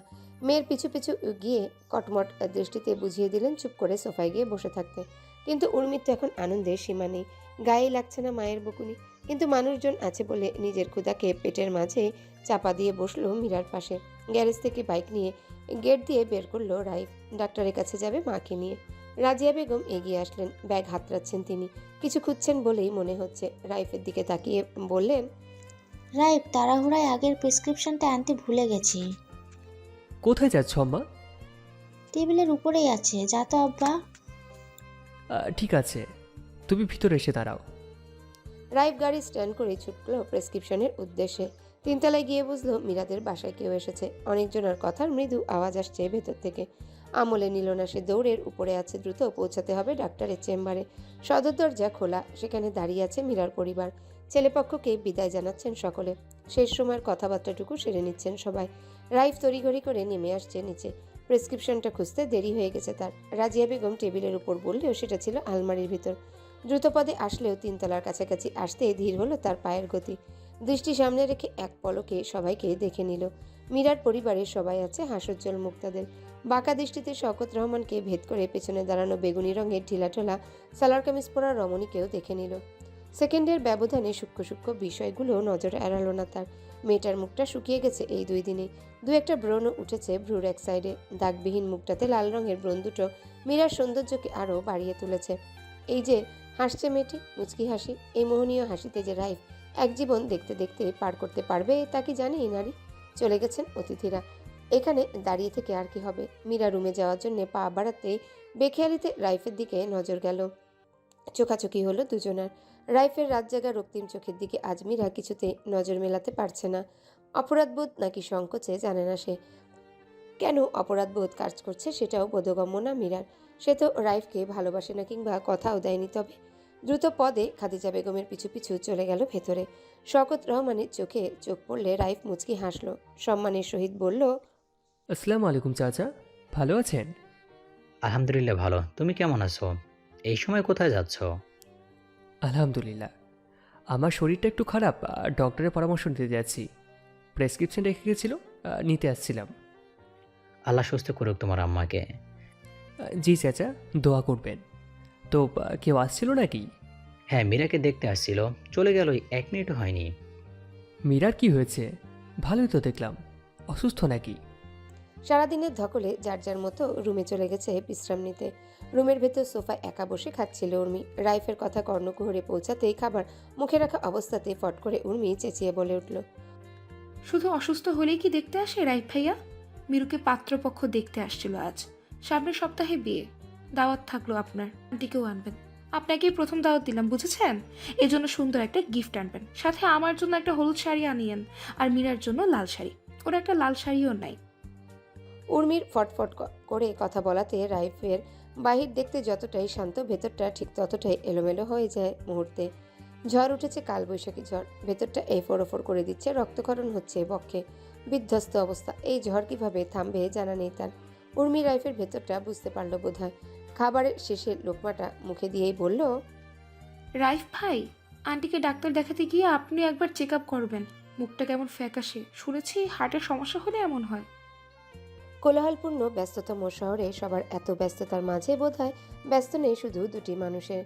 অলস সময় পার করছে দুজন।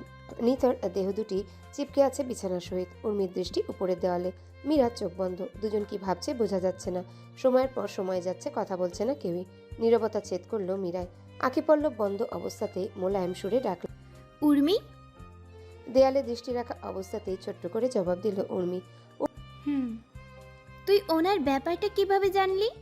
উর্মি কিঞ্চিত ভ্রুকুটি করে ঠোঁটের কোণে হাসি ফুটালো। এটার অপেক্ষাই তো করেছে সে। বুঝে অবুঝের মতো বলল, কার ব্যাপারে বলছিস? ওই লোকটার। কোন লোকটা? মীরা চোখ খুলে শোয়া থেকে উঠে বসলো। ঘাড় কাত করে উর্মির দিকে তাকালো কঠোর দৃষ্টিতে। উর্মি হেসে উঠল সশব্দে। হাসি হাসি এই কণ্ঠেই টেনে টেনে বলল, লোকটি আবার ওনার? বাপ রে, নাম নেওয়া নিষেধ নাকি? বুঝেও কথা ঘোরাচ্ছিস কেন? আসল কাহিনী বল। কোনো কাহিনী নাই। তাহলে? রাইফ ভাই মাঝে মাঝেই নিবিনে তোর কথা জিজ্ঞেস করতো আমাকে, তাই সন্দেহ হলো। কি রকম?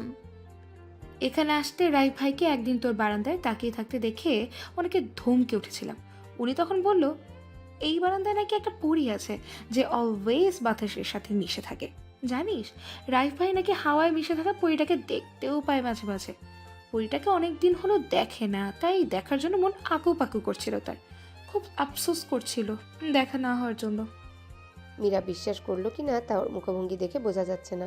সব পরিস্থিতিতে শান্ত থাকে কিভাবে একমাত্র সেই ভালো জানে। মীরা শান্ত গলাতেই শুধালো, তারপর? তারপর আর কি, আমিও বলে দিছি ওই অমূল্য রতন পাইতে ধৈর্য ধরা লাগবে। তাবু পাবে কি না সন্দেহ, বিবাহ করা ছাড়া ধরতে পারবেন না মনে হয়। ওনার আবভাব দেখেই বুঝেছিলাম উনি তোকে পছন্দই করে। এতটুকুতেই কিভাবে নিশ্চিত হলি? বিয়ের সম্বন্ধ আসার পর তোর শুকনো মুখই বলছিল রাইফ ভাইকে নিয়ে তুইও সিদ্ধান্তহীনতায় ভুগছিস। আমি তোকে চিনি, তুই বিয়ে করবি না বলে যে এত টেনশনে থাকবি তা বিশ্বাসযোগ্য না। তাই তো সেদিন একটু আন্দাজে ঢিল দিলাম। আহা, তখন তোর মুখটা দেখার মতো ছিল মেরু, এমন চেহারা দেখিনি কোনো দিন। গোয়েন্দা বিভাগে এখনো যাচ্ছিস না কেন? কথাটা বলে পুনরায় চিত্ত হয়ে শুয়ে পড়ল বিছানায়। উর্মি বিজ্ঞদের মতো ভাব ধরে বলল, ভাবছি রাইফ ভাইয়ের বিয়েটা খেয়েই যাব। ওনারও বিয়ে নাকি? জানি না, তবে হবে বলেই মনে হচ্ছে। যা টোটকা দিছি না, ঔষধ কাছে লাগবেই লাগবে। কিছুক্ষণ নীরব থাকলো মীরা। যথাসম্ভব ধীর কণ্ঠে বলল, ভালো লাগছে না উর্মিমালা, দাদিজানকে খুব মনে পড়ছে। চল আজকে একটু দাদিজানের কাছে যাই, যাবি? এখন না, ঘুম পাচ্ছে প্রচন্ড। কোল বালিশটা দে, বিকেলে যাব। আচ্ছা। শওকত রহমান আসরে সালাত আদায় করেছেন, বসে আছেন জায়নামাজে। হাতের আঙ্গুলের তসবি করছেন এক ধ্যানে। দরজা খোলা। মীরা উকি দিল ভিতরে। আব্বাজানের দিকে তাকিয়ে ধীর পায়ে এগিয়ে এলো, বাবার পাশে বসলো গা ঘেঁষে। শওকত রহমান মনে মনে আয়াতুল কুরসি পড়ে ফু দিলেন মেয়ের মাথায়। মীরা মুচকি এসে শওকত রহমানকে মোলায়েম কণ্ঠে বলল, আব্বাজান, আপনাকে অসংখ্য ধন্যবাদ বিয়ের সম্বন্ধটা নাকচ করার জন্য। আমার আম্মাজানকে অসংখ্য ধন্যবাদ। আমাকে কেন? মীরার বিস্মিত মুখায়ভাবে শওকত রহমান চোখ বুলালেন। প্রসন্ন কণ্ঠে বললেন, আমার পাশে এসে বসার জন্য খুব একা লাগছিল আমার আম্মাজান। আপনি কি কিছু নিয়ে টেনশন করছেন? কিছুটা। বলুন আমাকে। আপনাকে যদি সব সময় পাশে রাখতে পারতাম, কিন্তু নিয়ম বলে একটা বিষয় আছে, বিয়ে তো দিতেই হবে। আমরা আর কদিন থাকবো দুনিয়ায়? আব্বাজান, এভাবে বলবেন না প্লিজ। আল্লাহ আপনাদের নেক হায়াত বৃদ্ধি করে দিক। আমিন। বিয়ে দিতেই হবে কেন আব্বাজান? আপনার ছেলে করেই রাখেন না। তা কি পসিবল বলেন? আপনার ফুপু রাগ করেছে ওনাদের না করাতে। বোনটা আমার ছোট থেকেই গাল ফুলুনি। আব্বাজান, জি। চলেন আজ একটু দাদিজানের কাছে যাই। আজ আমার শরীরটা ভালো না, রাতে ঘুম হয়নি। তাহলে কি আমি আর উর্মি একাই যাব? আপনার আম্মা যাবে না? না। আচ্ছা, তাহলে আপনারা দুজনই যান, সন্ধ্যার আগেই ফিরে আসবেন। ঠিক আছে, আরেকবার ফু দিয়ে দেন, আল্লাহ যেন সহি সালামতে ফেরত আনে। ইনশাল্লাহ। রাইফ অফিস শেষে বন্ধুদের সাথে আজ একটু বসেছে। এখন ফ্রি হলেও সন্ধ্যায় খুব গুরুত্বপূর্ণ কাজ আছে। এর জন্য সে ভীষণ এক্সাইটেডও বটে। এমন কাজের অভিজ্ঞতা এবারই প্রথম হবে, না জানি কি হয় কে জানে। সব কিছু তার পরিকল্পনা মাফিক হলেই ভালো। বেশ ফুরফুরে লাগছে তাকে। কিছুক্ষণ পরেই চলে যাবে বাসায়। মাকে নিয়ে বেরিয়ে পড়তে হবে দ্রুত। মীরা আর উর্মিকে কবর জিয়ারত করে কবরস্থান থেকে বের হয়েছে রাস্তায়। গুটি গুটি পায়ে হাঁটছে দুজন। উর্মি সাদা রঙের সালোয়ার কামিজ পরলেও মীরার পরনে কালো বোরখা। লাইট জ্বলছে দোকানে দোকানে। সন্ধ্যা হয়েই গেছে। মাগরিবের আজান ভেসে আসছে মসজিদ থেকে। মীরার জন্যে দেরি হয়ে গেল। নূরজাহান বেগমের কবরের পাশে ছলছল নয়নে বসেছিল মীরা। নীরবে দুফোঁটা অশ্রুও ঝরে পড়ে সঙ্গোপনে। বিড়বিড় করে বলতে থাকে মনের না বলা গোপন কথা। উর্মি শুনতে পায় না সে কথা, কিন্তু বুঝতে পারে কথাগুলো খুব কষ্টের। উর্মির পাশ থেকে দাঁড়িয়ে পড়ল, পিছিয়ে গেল কিছুটা। মীরা তাকাতেই বলল, ফুচকা খেতে ইচ্ছে করছে।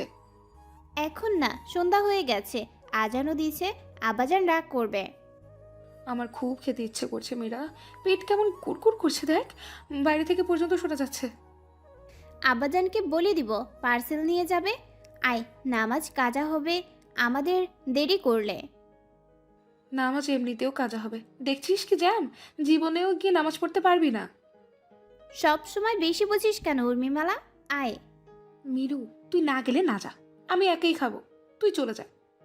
বলেই হাঁটা ধরল ফুচকাওয়ালার দিকে। মীরা নিরুপায় হয়ে পেছন পেছন দ্রুত এগিয়ে এলো। বিরক্তির চিহ্ন ফুটে উঠেছে দু ভ্রুতে। দ্রুত গতিতে হাঁটতে থাকা উর্মিকে তার হিজাব টেনে আটকালো সে। মৃদু ধমকে বলল, এখানে না, ভেতরের দোকানে চল, বাহিরেরটা খাবো না। আরে ভেতরে দাম বেশি, বাইরেরটা মজাও বেশি। হ্যাঁ, মজা তো লাগবেই, আনহাইজেনিক জিনিস সবারই মজা লাগে। ওদিকে চল। তাহলে বার্গারও খাবো, ভেতরে বার্গার হাইজেনিক হয়। ঠোঁট চেপে হেসে দিল উর্মি। মীরার কথার জালে মীরাকেই ফাঁসিয়ে বেশ আনন্দ লাগছে তার। মুখোমুখি বসে উর্মি এবং মীরা। মীরা রয়ে শুয়ে খাচ্ছে, ফুচকার স্বাদ গ্রহণ করছে পুরোপুরি। এর মাঝে কল করেছিল বাড়িতে, জানিয়ে দিয়েছে ফিরতে একটু দেরি হবে। 1 মিনিট কথা বলেই ফোন রেখে সামনে তাকাতে মীরার চোখ দুটো ছানা বড়া হয়ে গেল। উর্মির ফুচকার প্লেট ফাঁকা, এখন সে মীরার প্লেট থেকে খাওয়া শুরু করেছে। মীরা দ্রুত টেনে নিল, চোখ রাঙাতেই উর্মি বলল, এমন করিস কেন? হ্যাঁ, একটা খেয়েছি মাত্র। এত দ্রুত কই রাখলি এগুলা? পেটে। কথাটা বলেই হেসে দিল উর্মি। টেবিল থেকে বার্গার হাতে নিয়ে বড় এক কামড় দিবে তখনই এর নজরে এলো রাইফকে। এই দোকানে ঢুকছে সে। পরিচিত মুখ পেয়ে উর্মি চেঁচিয়ে ডেকে উঠবে তৎক্ষণাৎ মীরা উর্মির পায়ে খোঁচা দিল। বিঘ্ন হলো তার ডাক।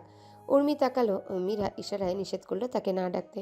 দ্রুত এখানে থেকে চলে যাবে সেটাও বুঝিয়ে দিল। উর্মি কি আর যাওয়ার মতো মানুষ, তাও আবার বার্গার রেখে? খুঁটির মতো শক্ত হয়ে বসেই থাকলো আসনে। এত স্বাদের বার্গার না খেয়ে কিনা যেতে বলে? এত বড় কথাটা বলতে পারলো মীরা? উর্মি রাইফকে আরেকবার দেখার জন্য ঘাড় ঘোরাতে আটকে উঠল। তার পাশে যথেষ্ট পরিমাণ দূরত্ব বজায় রেখে বসে আছে রাইফ। উর্মির মৃদু চিৎকারে মীরা তাকাতেই রাইফকে দেখে পিঠের সিদ্ধারা দিয়ে শীতল স্রোত বয়ে গেল। গায়ের লোম দাঁড়িয়ে গেল মুহূর্তে। শ্যামবর্ণের পরপুরুষটি থেকে নিজেকে আড়াল করতে দ্রুত নীল রঙের মাস্ক পরে নিল। ঢেকে গেল মীরার ফর্সা আদলটুকু। দৃষ্টি ঝুঁকে নিবদ্ধ করলো টেবিলের উপর। রাইফ মিটিমিটি হাসলো মীরার কাণ্ড কারখানা দেখে। উর্মির দিকে তাকিয়ে বলল, কেউ বোধ হয় আজ আর খাবে না।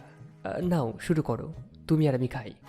কথাটা বলে আর অপেক্ষা করলো না রাইফ। চালাকির সহিত মীরার ফুচকার প্লেটটাই টেনে নিল নিজের দিকে। গপ গপ মুখে পুড়ে নিল একটা। উর্মিও কম না। মীরাকে উদ্দেশ্য করে বলল, বার্গারও তো খাবি না তাই না? মাস্ক পরেছিস, কিভাবে খাবি? এইটাও আমি খাই। রাইফ আর উর্মির কার্যকলাপে আহামক বনে গেল মীরা। আশ্চর্য কাজ কারবার। লোকটি কই চলে যাবে মীরার মাস্ক লাগানো দেখে তা না উল্টো খাওয়া শুরু করেছে। বেহায়া লোক, ভদ্রতা জানে না একটুও। রাইফ খেতে খেতে উর্মিকে বলল, বুঝলা উর্মি, মানুষ আমাকে যতটা অভদ্র ভাবছে আমি ততটা অভদ্র নই। ভদ্রতা জানি বলেই তো তোমার কথা মতো লাল বেনারসিটা কিনে ফেললাম। খুব মানাবে, একদম লাল টুকটুকে বউ।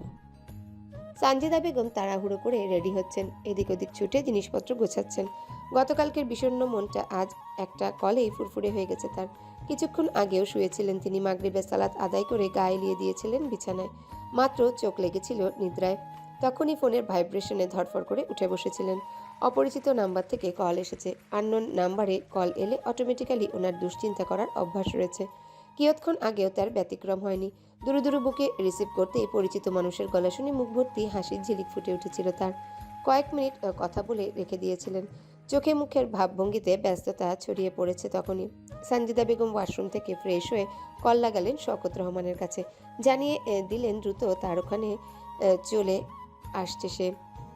সানজিদা বেগমের কথার ধরন দেখে বোঝা যাচ্ছে জরুরি তলব। ভাইজানকে কোনো রকমে ঘটনার সারাংশটুকু বুঝিয়ে দিয়ে কলের সংযোগ বিচ্ছিন্ন করলেন। বাকিটুকু না হয় সামনাসামনি গিয়ে বুঝাবেন তিনি। ফোনে অনেক কথাই হিতে বিপরীত হয়, বোঝানো হয় একটা কিন্তু বোঝে আরেকটা। আর এত গুরুত্বপূর্ণ বিষয়টা নিয়ে সামনাসামনি আলোচনা করাই উত্তম। সানজিদা বেগম সেই যে তাড়াহুড়ো লাগিয়েছেন, এর মধ্যে এক বোরখা 3 বার উল্টো পাল্টো করে ফেলেছেন এই চক্করে। একবার উল্টো পাশে তো আরেকবার সামনের পাট পেছনের দিকে। উর্মির বাবা মোতালেব সাহেব স্ত্রীর কাজকর্মে বেশ মজা পাচ্ছেন। আরাম কেদারায় হেলান দিয়ে চুপচাপ দেখেই যাচ্ছেন তার 40 ঊর্ধ্ব অর্ধাঙ্গিনী ষোড়শী বালিকার মতো আচরণ। মন্দ লাগছে না দেখতে। অবশেষে সফল হলেন সঞ্জিতা বেগম। কোনো রকমে হিজাব পেঁচিয়ে একাই ছুটলেন মীরাদের বাসার উদ্দেশ্যে। রাইফ এবং উর্মির আড্ডা জমে গেছে। অর্ডার দিয়েছে আরও বিভিন্ন রকমের ফাস্টফুড এবং কোমল পানীয়। উর্মি পূর্বের ন্যায় ঘপাঘপ খেয়েই চলেছে। মীরা শুধুমাত্র মানবতার খাতিরে কোল্ড ড্রিঙ্কসে চুমুক দিচ্ছে। বলতে গেলে অনেকটাই বাধ্য হয়ে। রাইফের সামনে মাস্ক খোলার ইচ্ছে তার ছিল না, কিন্তু এত কিছু অর্ডার দিয়ে ফেলেছে, না খেলেও খারাপ দেখায়। উর্মি গাল ভর্তি খাবার ঠেসে হড়হড় করে গল্প করছে। অনীহা নেই তার, নিশ্চুপ। হুহা বলতেও নারাজ সে। সেই যে মাথা নুইয়েছে, নাম নিচ্ছে না উপরে তোলার। যদিও কিছু বলতো, কিন্তু লোকটার ঠোঁটকাটা অভ্যাস না জানি আবারও লজ্জায় ফেলে দেয় উর্মির সামনেই। নখ দিয়ে খুঁটিয়ে যাচ্ছে বোরকার জলজল করা ছোট ছোট কালো পাথর। মাথার উপর ভনভন করে ঘোড়া ফ্যান চলছে ফুল স্পিডে, তবুও সে ঘেমে একাকার।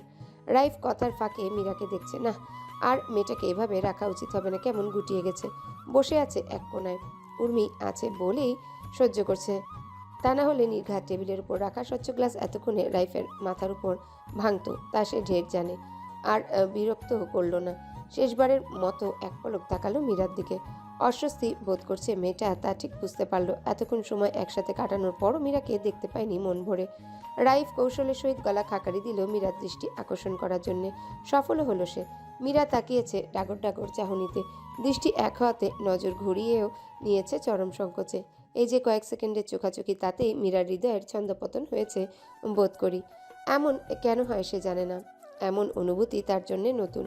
সে অপারগ এই লোকটির নজরে বেশিক্ষণ নজর ধরে রাখতে। তার মনে হয় রাইফের কিঞ্চিত লাল বর্ণের চোখ দুটি খুব আকৃষ্ট করে তাকে। আকুল নিবেদন জানায় প্রেমাবাহনের। রাইফ হাত ঘড়িতে এক পলকে সময়টা দেখে নিল। ইচ্ছে থাকা সত্ত্বেও আজ আর এখানে বসে থাকা সম্ভব না। এর চেয়েও গুরুত্বপূর্ণ কাজটা তার আগে করা জরুরি। এভাবে আড্ডা তো পরেও অহরহ দেওয়া যাবে। খাওয়া দাওয়াও শেষ। রাইফ দুজনকে উদ্দেশ্য করে আদেশের সুরে বলল, রাত হচ্ছে উর্মি, আজকে তাহলে ওঠো দুজন, রিক্সা দিচ্ছি, চলে যাও বাসায়। হ্যাঁ, অনেক খাওয়া হয়ে গেছে ভাইয়া, পেট ফুল। ধন্যবাদ আপনাকে। এবার ওঠো, অন্যদিন না হয় আবার আড্ডা জমাবো। রাইফের কথায় উর্মি উঠে দাঁড়াবে এমন সময় মীরা হাত টেনে ধরল, বাধা দিল উর্মিকে। রাইফের দিকে পিটপিট করে তাকিয়ে মিহি সুরে বলল, আপনি যান, আমার কাজ আছে একটা, আমরা পরে যাব। আর এসছি উর্মিরা, বাইরে মেঘ করেছে, ভ্যাবসা গরম, মনে হচ্ছে বৃষ্টি হবে। মীরা বাহিরে তাকালো। কালো মেঘে ঢাকা আকাশ দেখে দুরু দুরু করে কেঁপে উঠল বুক। কিন্তু এখন এই লোকটার কথায় চলে গেলে মীরা নিশ্চিত জানে আবারও দেখা হবে বাসার নিচে। অনেকক্ষণ সহ্য করেছে, আর সামনাসামনি হতে চায় না সে। কণ্ঠে জোর দিয়ে বলে, ইয়া আই এম শিওর আপনি যেতে পারেন, কাজটা আমার খুব দরকারি, সেরেই যাব। আর বসে থাকলো না রাইফ, উঠে দাঁড়ালো। বিল পরিশোধ করে মীরাদের কাছ থেকে বিদায় নিল। নিজে কিনে নিল 5 কেজি বিভিন্ন রকমের মিষ্টি। গুরুত্বপূর্ণ কাজটা হাসিল করার জন্য মিষ্টি নিয়ে যাওয়াটা তার খুব জরুরি। খাদিজা বেগম চা নাস্তা তৈরি করতে ব্যস্ত। মেহমান এসেছে, একদম নতুন মেহমান। হঠাৎ আগমন তাদের। মেহমানদের আসার খবরে এখানে হন্তদন্ত হয়ে এসেছেন সঞ্জিদা বেগম। উপস্থিত ভাবে যতটুকু সম্ভব আদর আপ্যায়নের জন্য উঠে পড়ে লেগেছেন তারা, কোনো ত্রুটি যেন না থাকে। শওকত রহমান হাঁক ছেড়ে ডাকলেন খাদিজা বেগমকে, বোনকেও সাথে আনতে বললেন। মেহমান সবার সাথেই সরাসরি কথা বলতে চায়। অতিথি 3 জন ব্যক্তি একে অপরের মুখ পানে চেয়ে বয়সে বড় বয়স্ক লোকটি বললেন, আমরা একটা উদ্দেশ্য নিয়ে আপনাদের এখানে আসছি শওকত ভাই, আপনি যদি অনুমতি দেন তবেই শুরু করি। হ্যাঁ হ্যাঁ, নিঃসংকোচে বলতে পারেন। উনি গুছিয়ে বললেন সে কথা। ওনার কথার পরিপ্রেক্ষিতে মুখ কিছুটা মলিন হলো শওকত রহমানের, সাথে শুকিয়ে গেল খাদিজা বেগমের। সঞ্জিদা বেগম নড়ে চড়ে বসলেন, আগ্রহ দেখালেন তাদের প্রস্তাবে। ভাই ভাবির মতো মুখ ফ্যাকাশে না করে বরং তিনি আনন্দিত হলেন। হাসি হাসি মুখে বললেন, মীরাকে আপনাদের পছন্দ হয়েছে, তাতে আমরা খুব আনন্দিত। মেয়ে উপযুক্ত হলে তো সম্বন্ধ আসবেই। সঞ্জিদা বেগমের কথায় আশ্বস্ত হলেন তারা। বয়োজ্যেষ্ঠ লোকটির পাশে বসে থাকা মধ্যবয়স্ক মহিলা খুশি হয়ে হাসি মুখে বললেন, আপনারা তো সব জানেন আমাদের সম্বন্ধে, তারপরেও খোঁজ খবর নিতে পারেন আমার ছেলের। যদি আপনাদের সম্মতি থাকে তবে খুব দ্রুত শুভ কাজটা সেরে ফেলতে চাই। শওকত রহমান সোজা হয়ে বসলেন, ভারী গলায় বললেন, খোঁজ নিতে হবে না আপা, আপনাদের সামনেই তো মানুষ হলো আপনার ছেলে। জামাত হিসাবে কেউ অপছন্দ করতে পারবে না, কিন্তু কিন্তু কি ভাই সাহেব? আপনি তো জানেন আমার মেয়েটা আম্মাজানের মৃত্যুর পর একেবারে ভেঙে পড়েছিল। বিয়ে শাদিতে মধ্যে ছিল না কিছুতেই, এখন একটু ওভারকাম করেছে। তারপরও পরিস্থিতি বিবেচনায় মেয়ের সাথে আলাপ না করে আমি কথা দিতে পারছি না। এবার বয়োজ্যেষ্ঠ লোকটি বলে উঠলেন। কোনো অসুবিধা নেই শওকত ভাই, মীরার সাথে এই কথা বলেই আমাদের জানান। ওর অমতেও আমরা কিছু করতে চাই না। এক পর্যায়ে খাদিজা বেগম মুখ খুললেন, জানালেন মীরা বাসায় নেই। মীরা আর উর্মি রাইফ চলে আসার পরপরই বেরিয়ে পড়েছে। আকাশ খারাপ করাতে শহরের সবারই বাসায় ফেরার তাগাদা, যার জন্য রাস্তায় লেগেছে অসহ্যকর জ্যাম। বাসায় আসতে 15 মিনিটের রাস্তা লেগেছে পাক্কা 40 মিনিট। তার উপর গুড়ি গুড়ি বৃষ্টি, ছাতা নেই, সাথে রিক্সাতে ভিজে গেছে পায়ের দিকটার বেশিরভাগ অংশ। কোনো রকমে জুবুথুবু হয়ে বাসায় আসলো দুজন। কলিং বেল চাপলো উর্মি, ভেড়া ভেজা মুখটুকু মুছে যাচ্ছে পেছন থেকে। দরজা খুলে দিতেই ঢুকে পড়ল দুজন। মীরা খাদিজা বেগমকে দেখে জুতো জোড়া খুলে দরজার পাশে রাখা সেলফি রাখতে রাখতে আপন মনে সশব্দে বলে উঠল, আমার দেরি হয়ে গেল। আব্বাজান রাগ করবে তাই না? কি করব বলো, রাস্তায় জ্যাম ছিল অনেক। এই উর্মিটাও। কথাটুকু সম্পূর্ণ করতে পারল না মীরা। সামনের দৃশ্য দেখে অস্বাভাবিক রকমের বড় বড় হয়েছে তার চোখ জোড়া, স্থির হয়েছে তার সবকিছু। অল্পের জন্য স্থির হয়নি তার হৃদস্পন্দন, এক আকাশ পরিমাণ বিস্ময়ে ফুটে উঠেছে চোখে মুখে। এমন অপ্রত্যাশিত কিছু অপেক্ষা করছে তার জন্য কোনা করেও কল্পনা করেনি মীরা। হতবিহ্বল নয়নে সামনের দৃশ্য দেখে কোনো রকমে নিজেকে সামলে নিল মীরা। মুখভঙ্গি স্বাভাবিক করে পরখ করল বাসার সবাই উপস্থিত। এখানে ফুপা যেন চলে এসেছেন। বুঝতে আর বাকি রইল না কিছুই, সবটা তার সামনে পরিষ্কার। বাসার সদস্য ব্যতীত আরও 3 জন উপস্থিত। প্রবীণ লোকটিকে ব্যক্তিগতভাবে চিনে না, দেখেওনি সে। বসে থাকা মহিলাটিকে দেখেছে মাঝে মাঝে। মীরা এদের দুজনকে স্পষ্টভাবে না চিনলেও সিনা টান টান করে বসে থাকা অভদ্র বেহায়া দুষ্টু দুষ্টু কথার জালে ফাঁসানোর রাইফকে সে চিনে ঠিকই। পাশে বসা মহিলাটি যে তার মা আজ একসাথে দেখে নিশ্চিত হলো। দুজনের চেহারায় মিল রয়েছে অনেক। মীরার রাগ হলো খানিক, যার জন্য দেরি করে বৃষ্টিতে ভিজে এলো জুবুথুবু হয়ে সেই আগেভাগে এসে বসে আছে একেবারে তাদের বাসার ভিতর, তাও আবার অতিথি হয়ে। যেখানে বাঘের ভয় সেখানেই সন্ধ্যা হয়। প্রবাদটা আজ খাপে খাপে মিলে গেছে তার সাথে।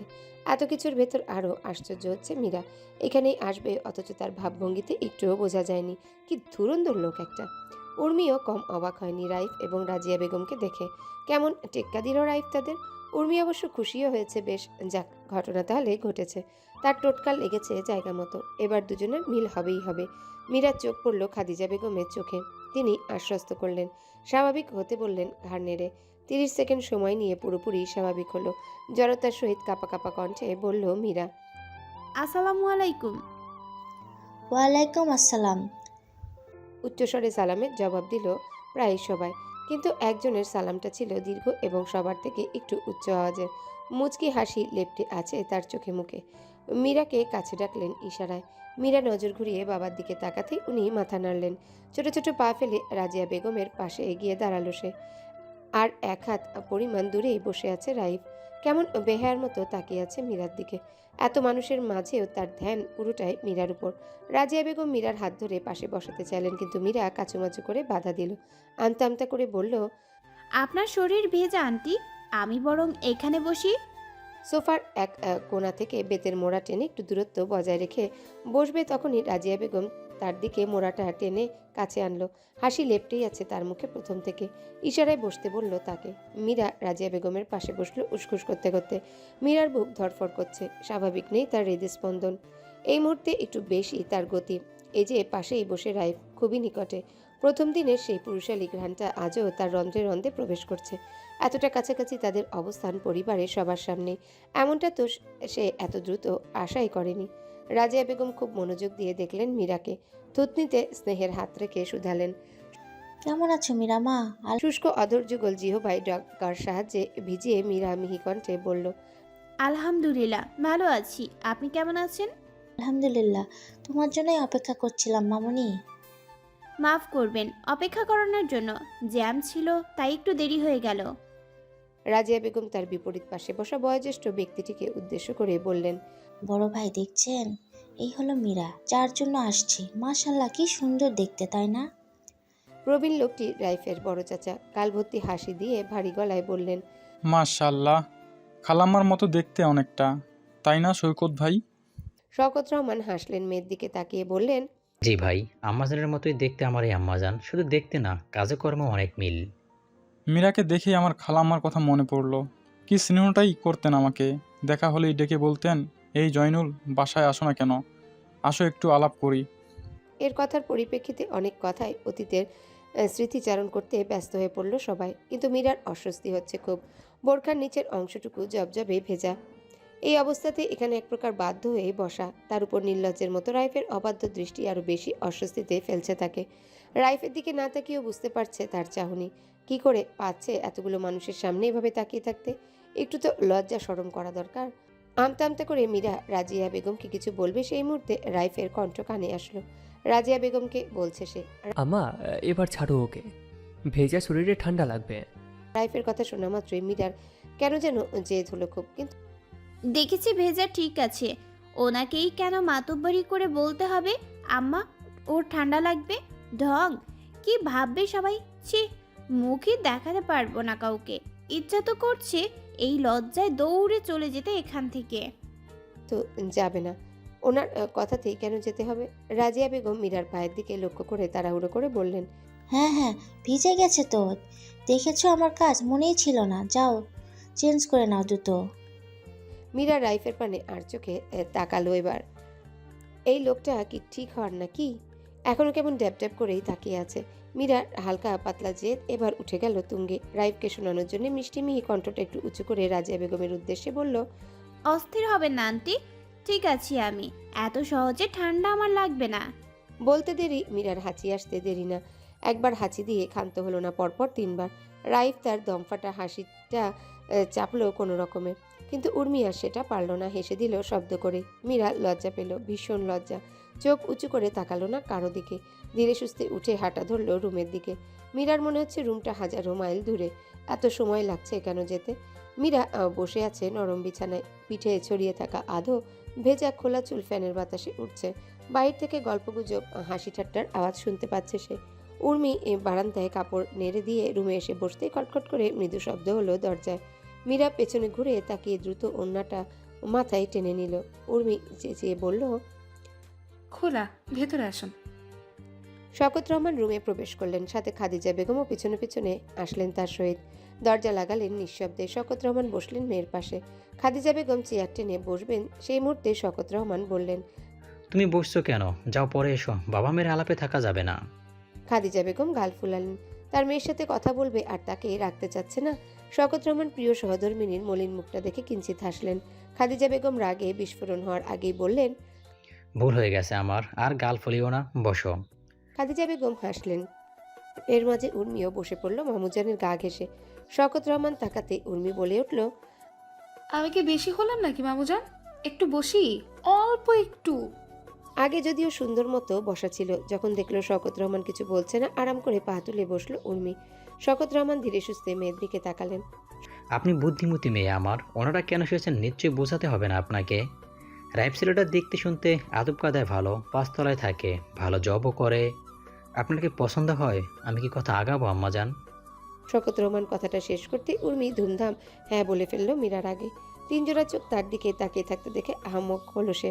বুঝলো সূক্ষ্ম একটা ভুল সে করে ফেলেছে, তাই তো দ্রুত জিভ কেটে বলল, আমার জন্য না, মীরার জন্য। হ্যাঁ, ভুল বোঝেন কেন? হ্যাঁ, সবার দৃষ্টি আবারও গেল মীরার উপর। খাদিজা বেগম মেয়ের আরও নিকটে আসলেন, কাঁধে হাত রেখে বললেন, তোর বাবার কথা বুঝতে পারছিস? দেখ মা, বিয়ে কিন্তু করতেই হবে। ছেলেটা আসলেই ভালো। তারপরেও তোর যদি অসুবিধা থাকলে বলে দে, আমাদের কোনো সমস্যা নেই।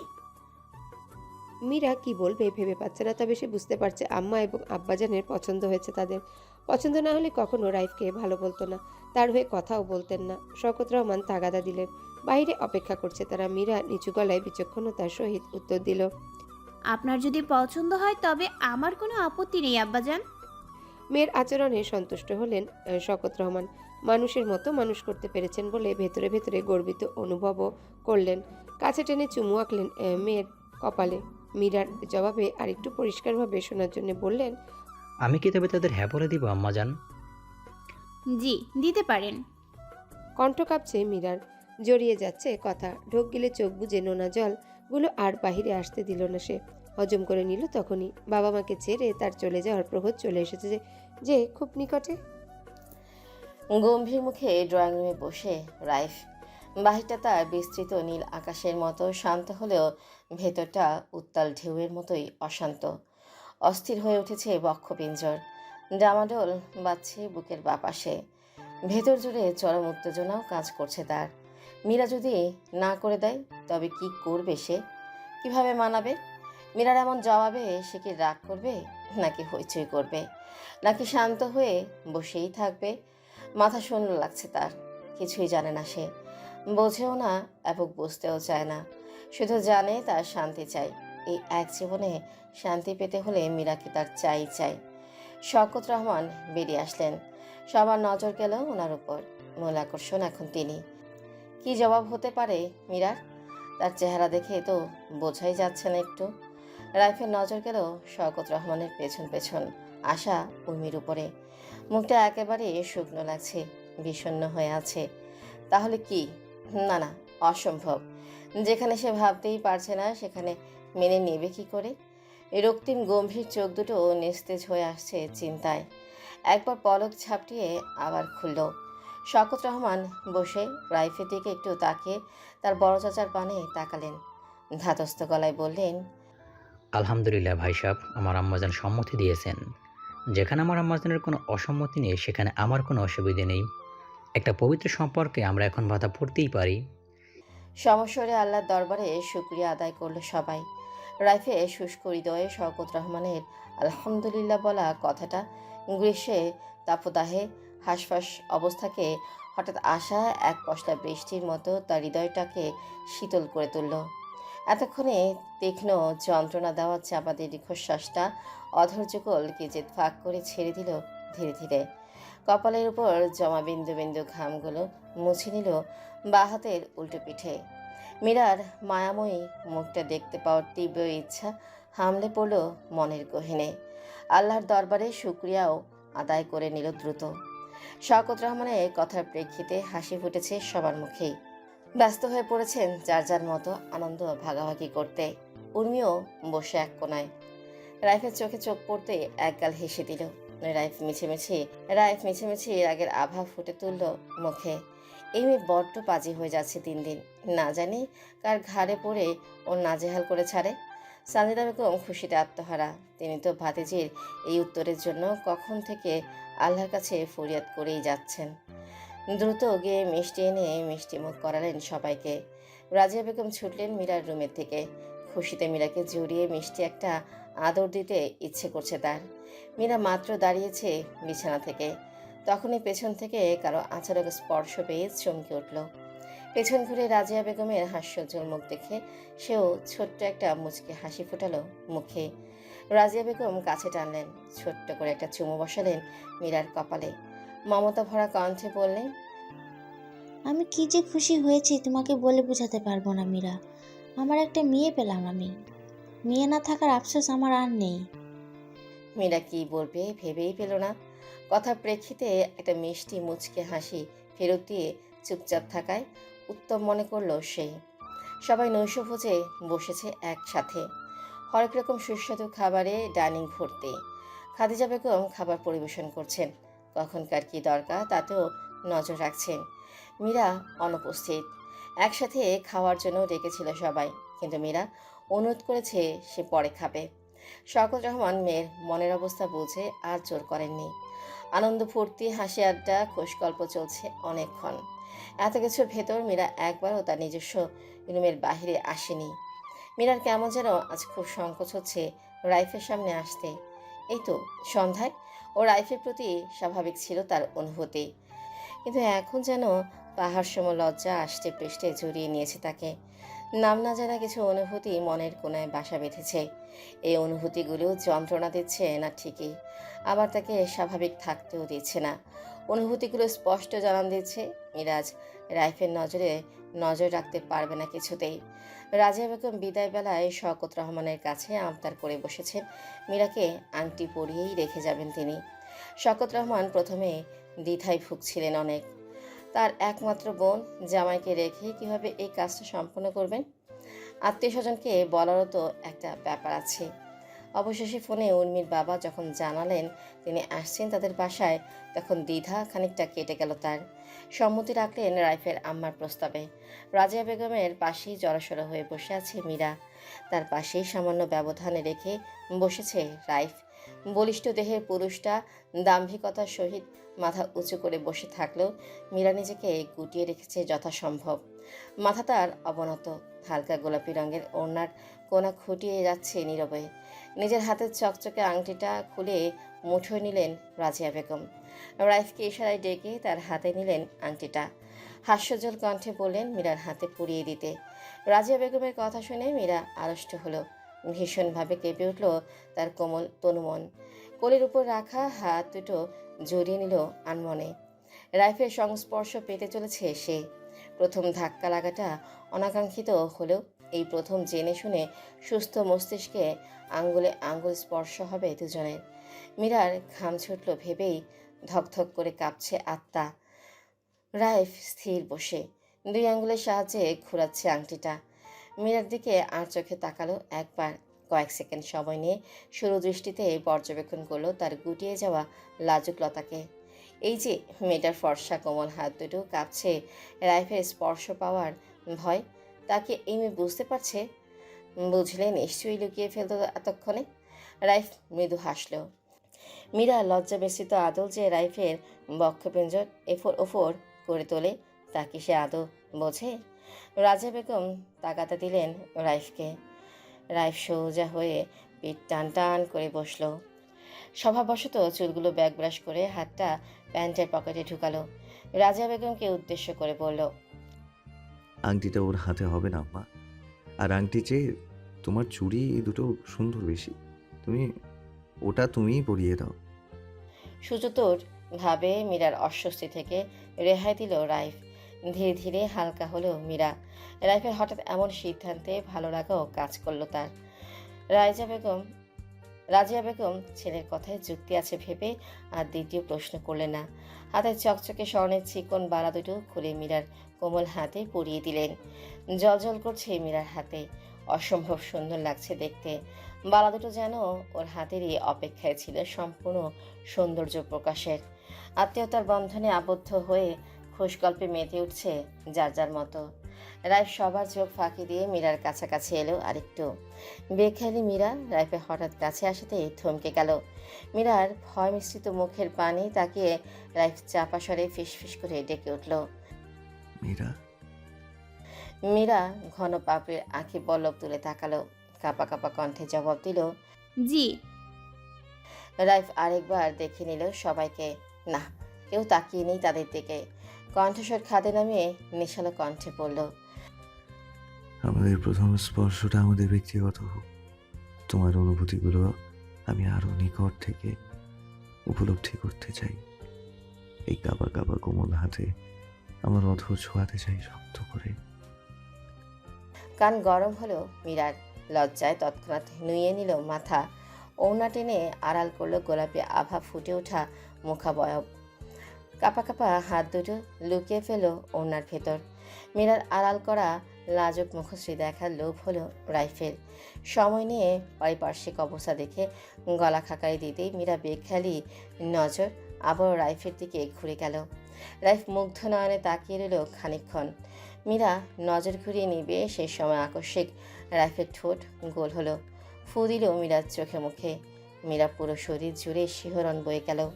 নেত্র পল্লব বন্ধ হলো স্বয়ংক্রিয়ভাবে। সকালের মিঠি রোদ ঝলমলে করে তুলেছে ধরণীর বুক।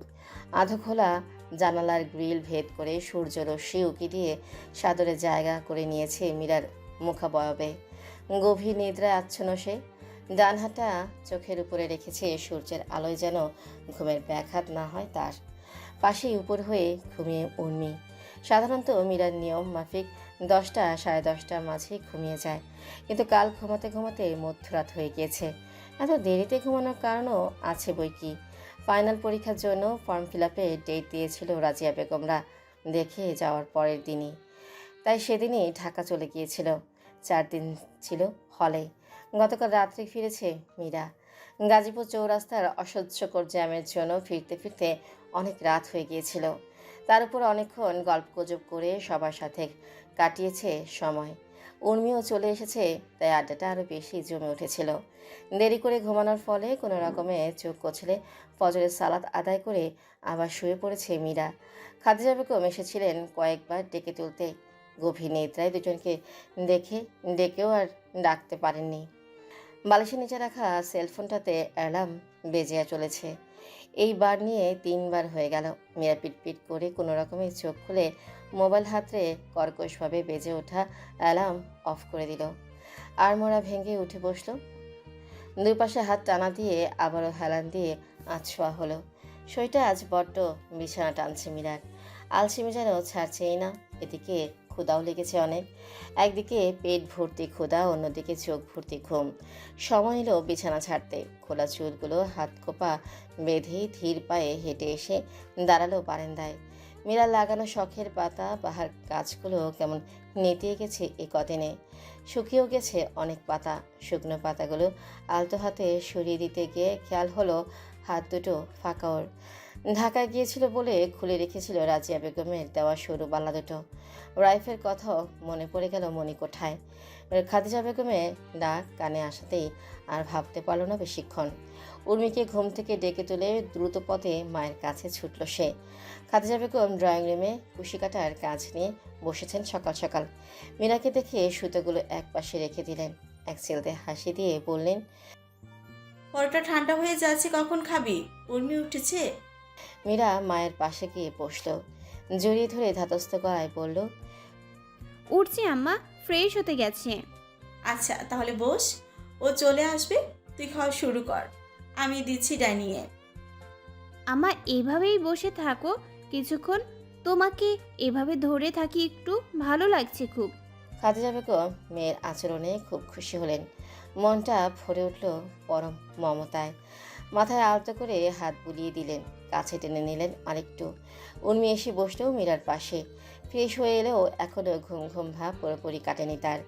হাই তুলে ঘুম জড়ানো কণ্ঠে বলল, মিরু এবার ছাড়, প্রচন্ড ক্ষুধা লাগছে আমার। খাদিজা বেগম উর্মির দিকে তাকিয়ে কপট রাগ দেখালেন। কণ্ঠে কিঞ্চিত রাগ মিশিয়ে বললেন, সকাল 10টা পর্যন্ত ঘুমালে তো ক্ষুধা লাগবেই, আর একটু ঘুমিয়ে একেবারে দুপুরে উঠতি দুজন। রাগ দেখিয়েছেন ঠিকই, কিন্তু সাথে তাড়াহুড়োও দেখা যাচ্ছে তার আচরণে।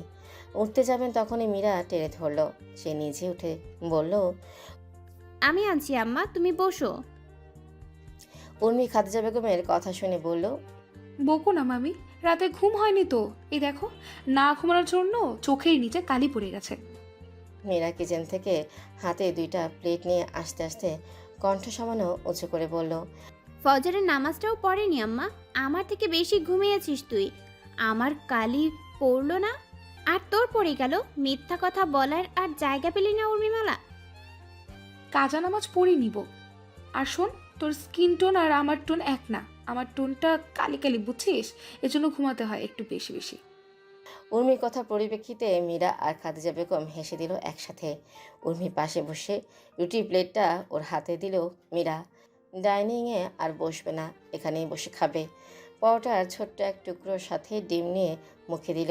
চিবুতে চিবুতে বলল, আরো বেশি বেশি ঘুমা, বেশি বেশি কালি কালি হবি।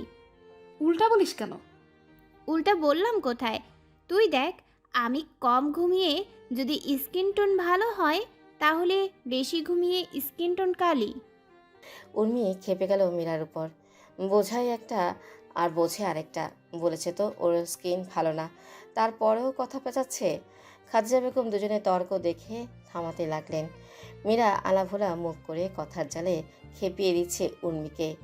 জমে উঠেছে রাতের ন্যায় আরেক দফা আড্ডার পশরা। আকাশি রঙের শার্ট পরিহিত সুঠাম দেহের অধিকারী রাইফ অফিসিয়াল কাজ করছে নিজের ডেস্কে। চোখ তার সামনে রাখা কম্পিউটারের স্ক্রিনে। কাজের ফাঁকে ধোয়া উড়ানো কফির কাপে চুমুক দিচ্ছে ছোট্ট করে। এরই মধ্যে মুঠোফোনটা বেজে উঠল। ধ্যানমগ্ন রাইফের ধ্যান ভাঙল তৎক্ষণাৎ। ফোনটা প্যান্টের বাঁ দিকের পকেট থেকে বের করে হেলান দিল। গা ছেড়ে আরাম করে বসলো। পাহাদের নাম্বার ভাসছে স্ক্রিনে। বৃদ্ধ আঙ্গুলের সাহায্যে সোয়াইপ করে কানে নিল। স্বাভাবিক গলায় বলল, বল। যাবি নাকি আজ রাইডে? দূরে যাওয়ার প্ল্যান আছে আজ? আজ সম্ভব না, হাতে কাজ আছে একটা। রাইফের হাতে আজ কাজ নেই, তবুও অজ্ঞাত মিথ্যে কথাটা বলতেই হলো। ফাহাদ স্বাভাবিকভাবেই নিল রাইফের বিষয়টি। আরও কিছুক্ষণ টুকিটাকি কথাবার্তা বলে ফোন রাখলো। রাইফ কালো হাত ঘড়িটাতে চোখ বুলিয়ে আশেপাশে তাকালো। ছুটির সময় চলে এসেছে। শেষ সময়ের কাজটুকু সম্পূর্ণ করার জন্য আবারও হাত দিলেন কম্পিউটারের মাউসে। পরন্ত বিকেলে অলসতা কাটাতে মীরা চা বানাচ্ছে কিচেনে। উর্মি ডেকেই চলেছে রুম থেকে। চুলার আঁচ কমিয়ে ছুটল রুমের দিকে। মীরা গলার স্বর কিঞ্চিত উঁচু করে বলল, কি হয়েছে? গন্ডারের মতো ডাকছিস কেন? তোর কল আসছে, 3 বার বাজলো। মীরা ফোন হাতে নিতে নিতে জিজ্ঞাসা করলো,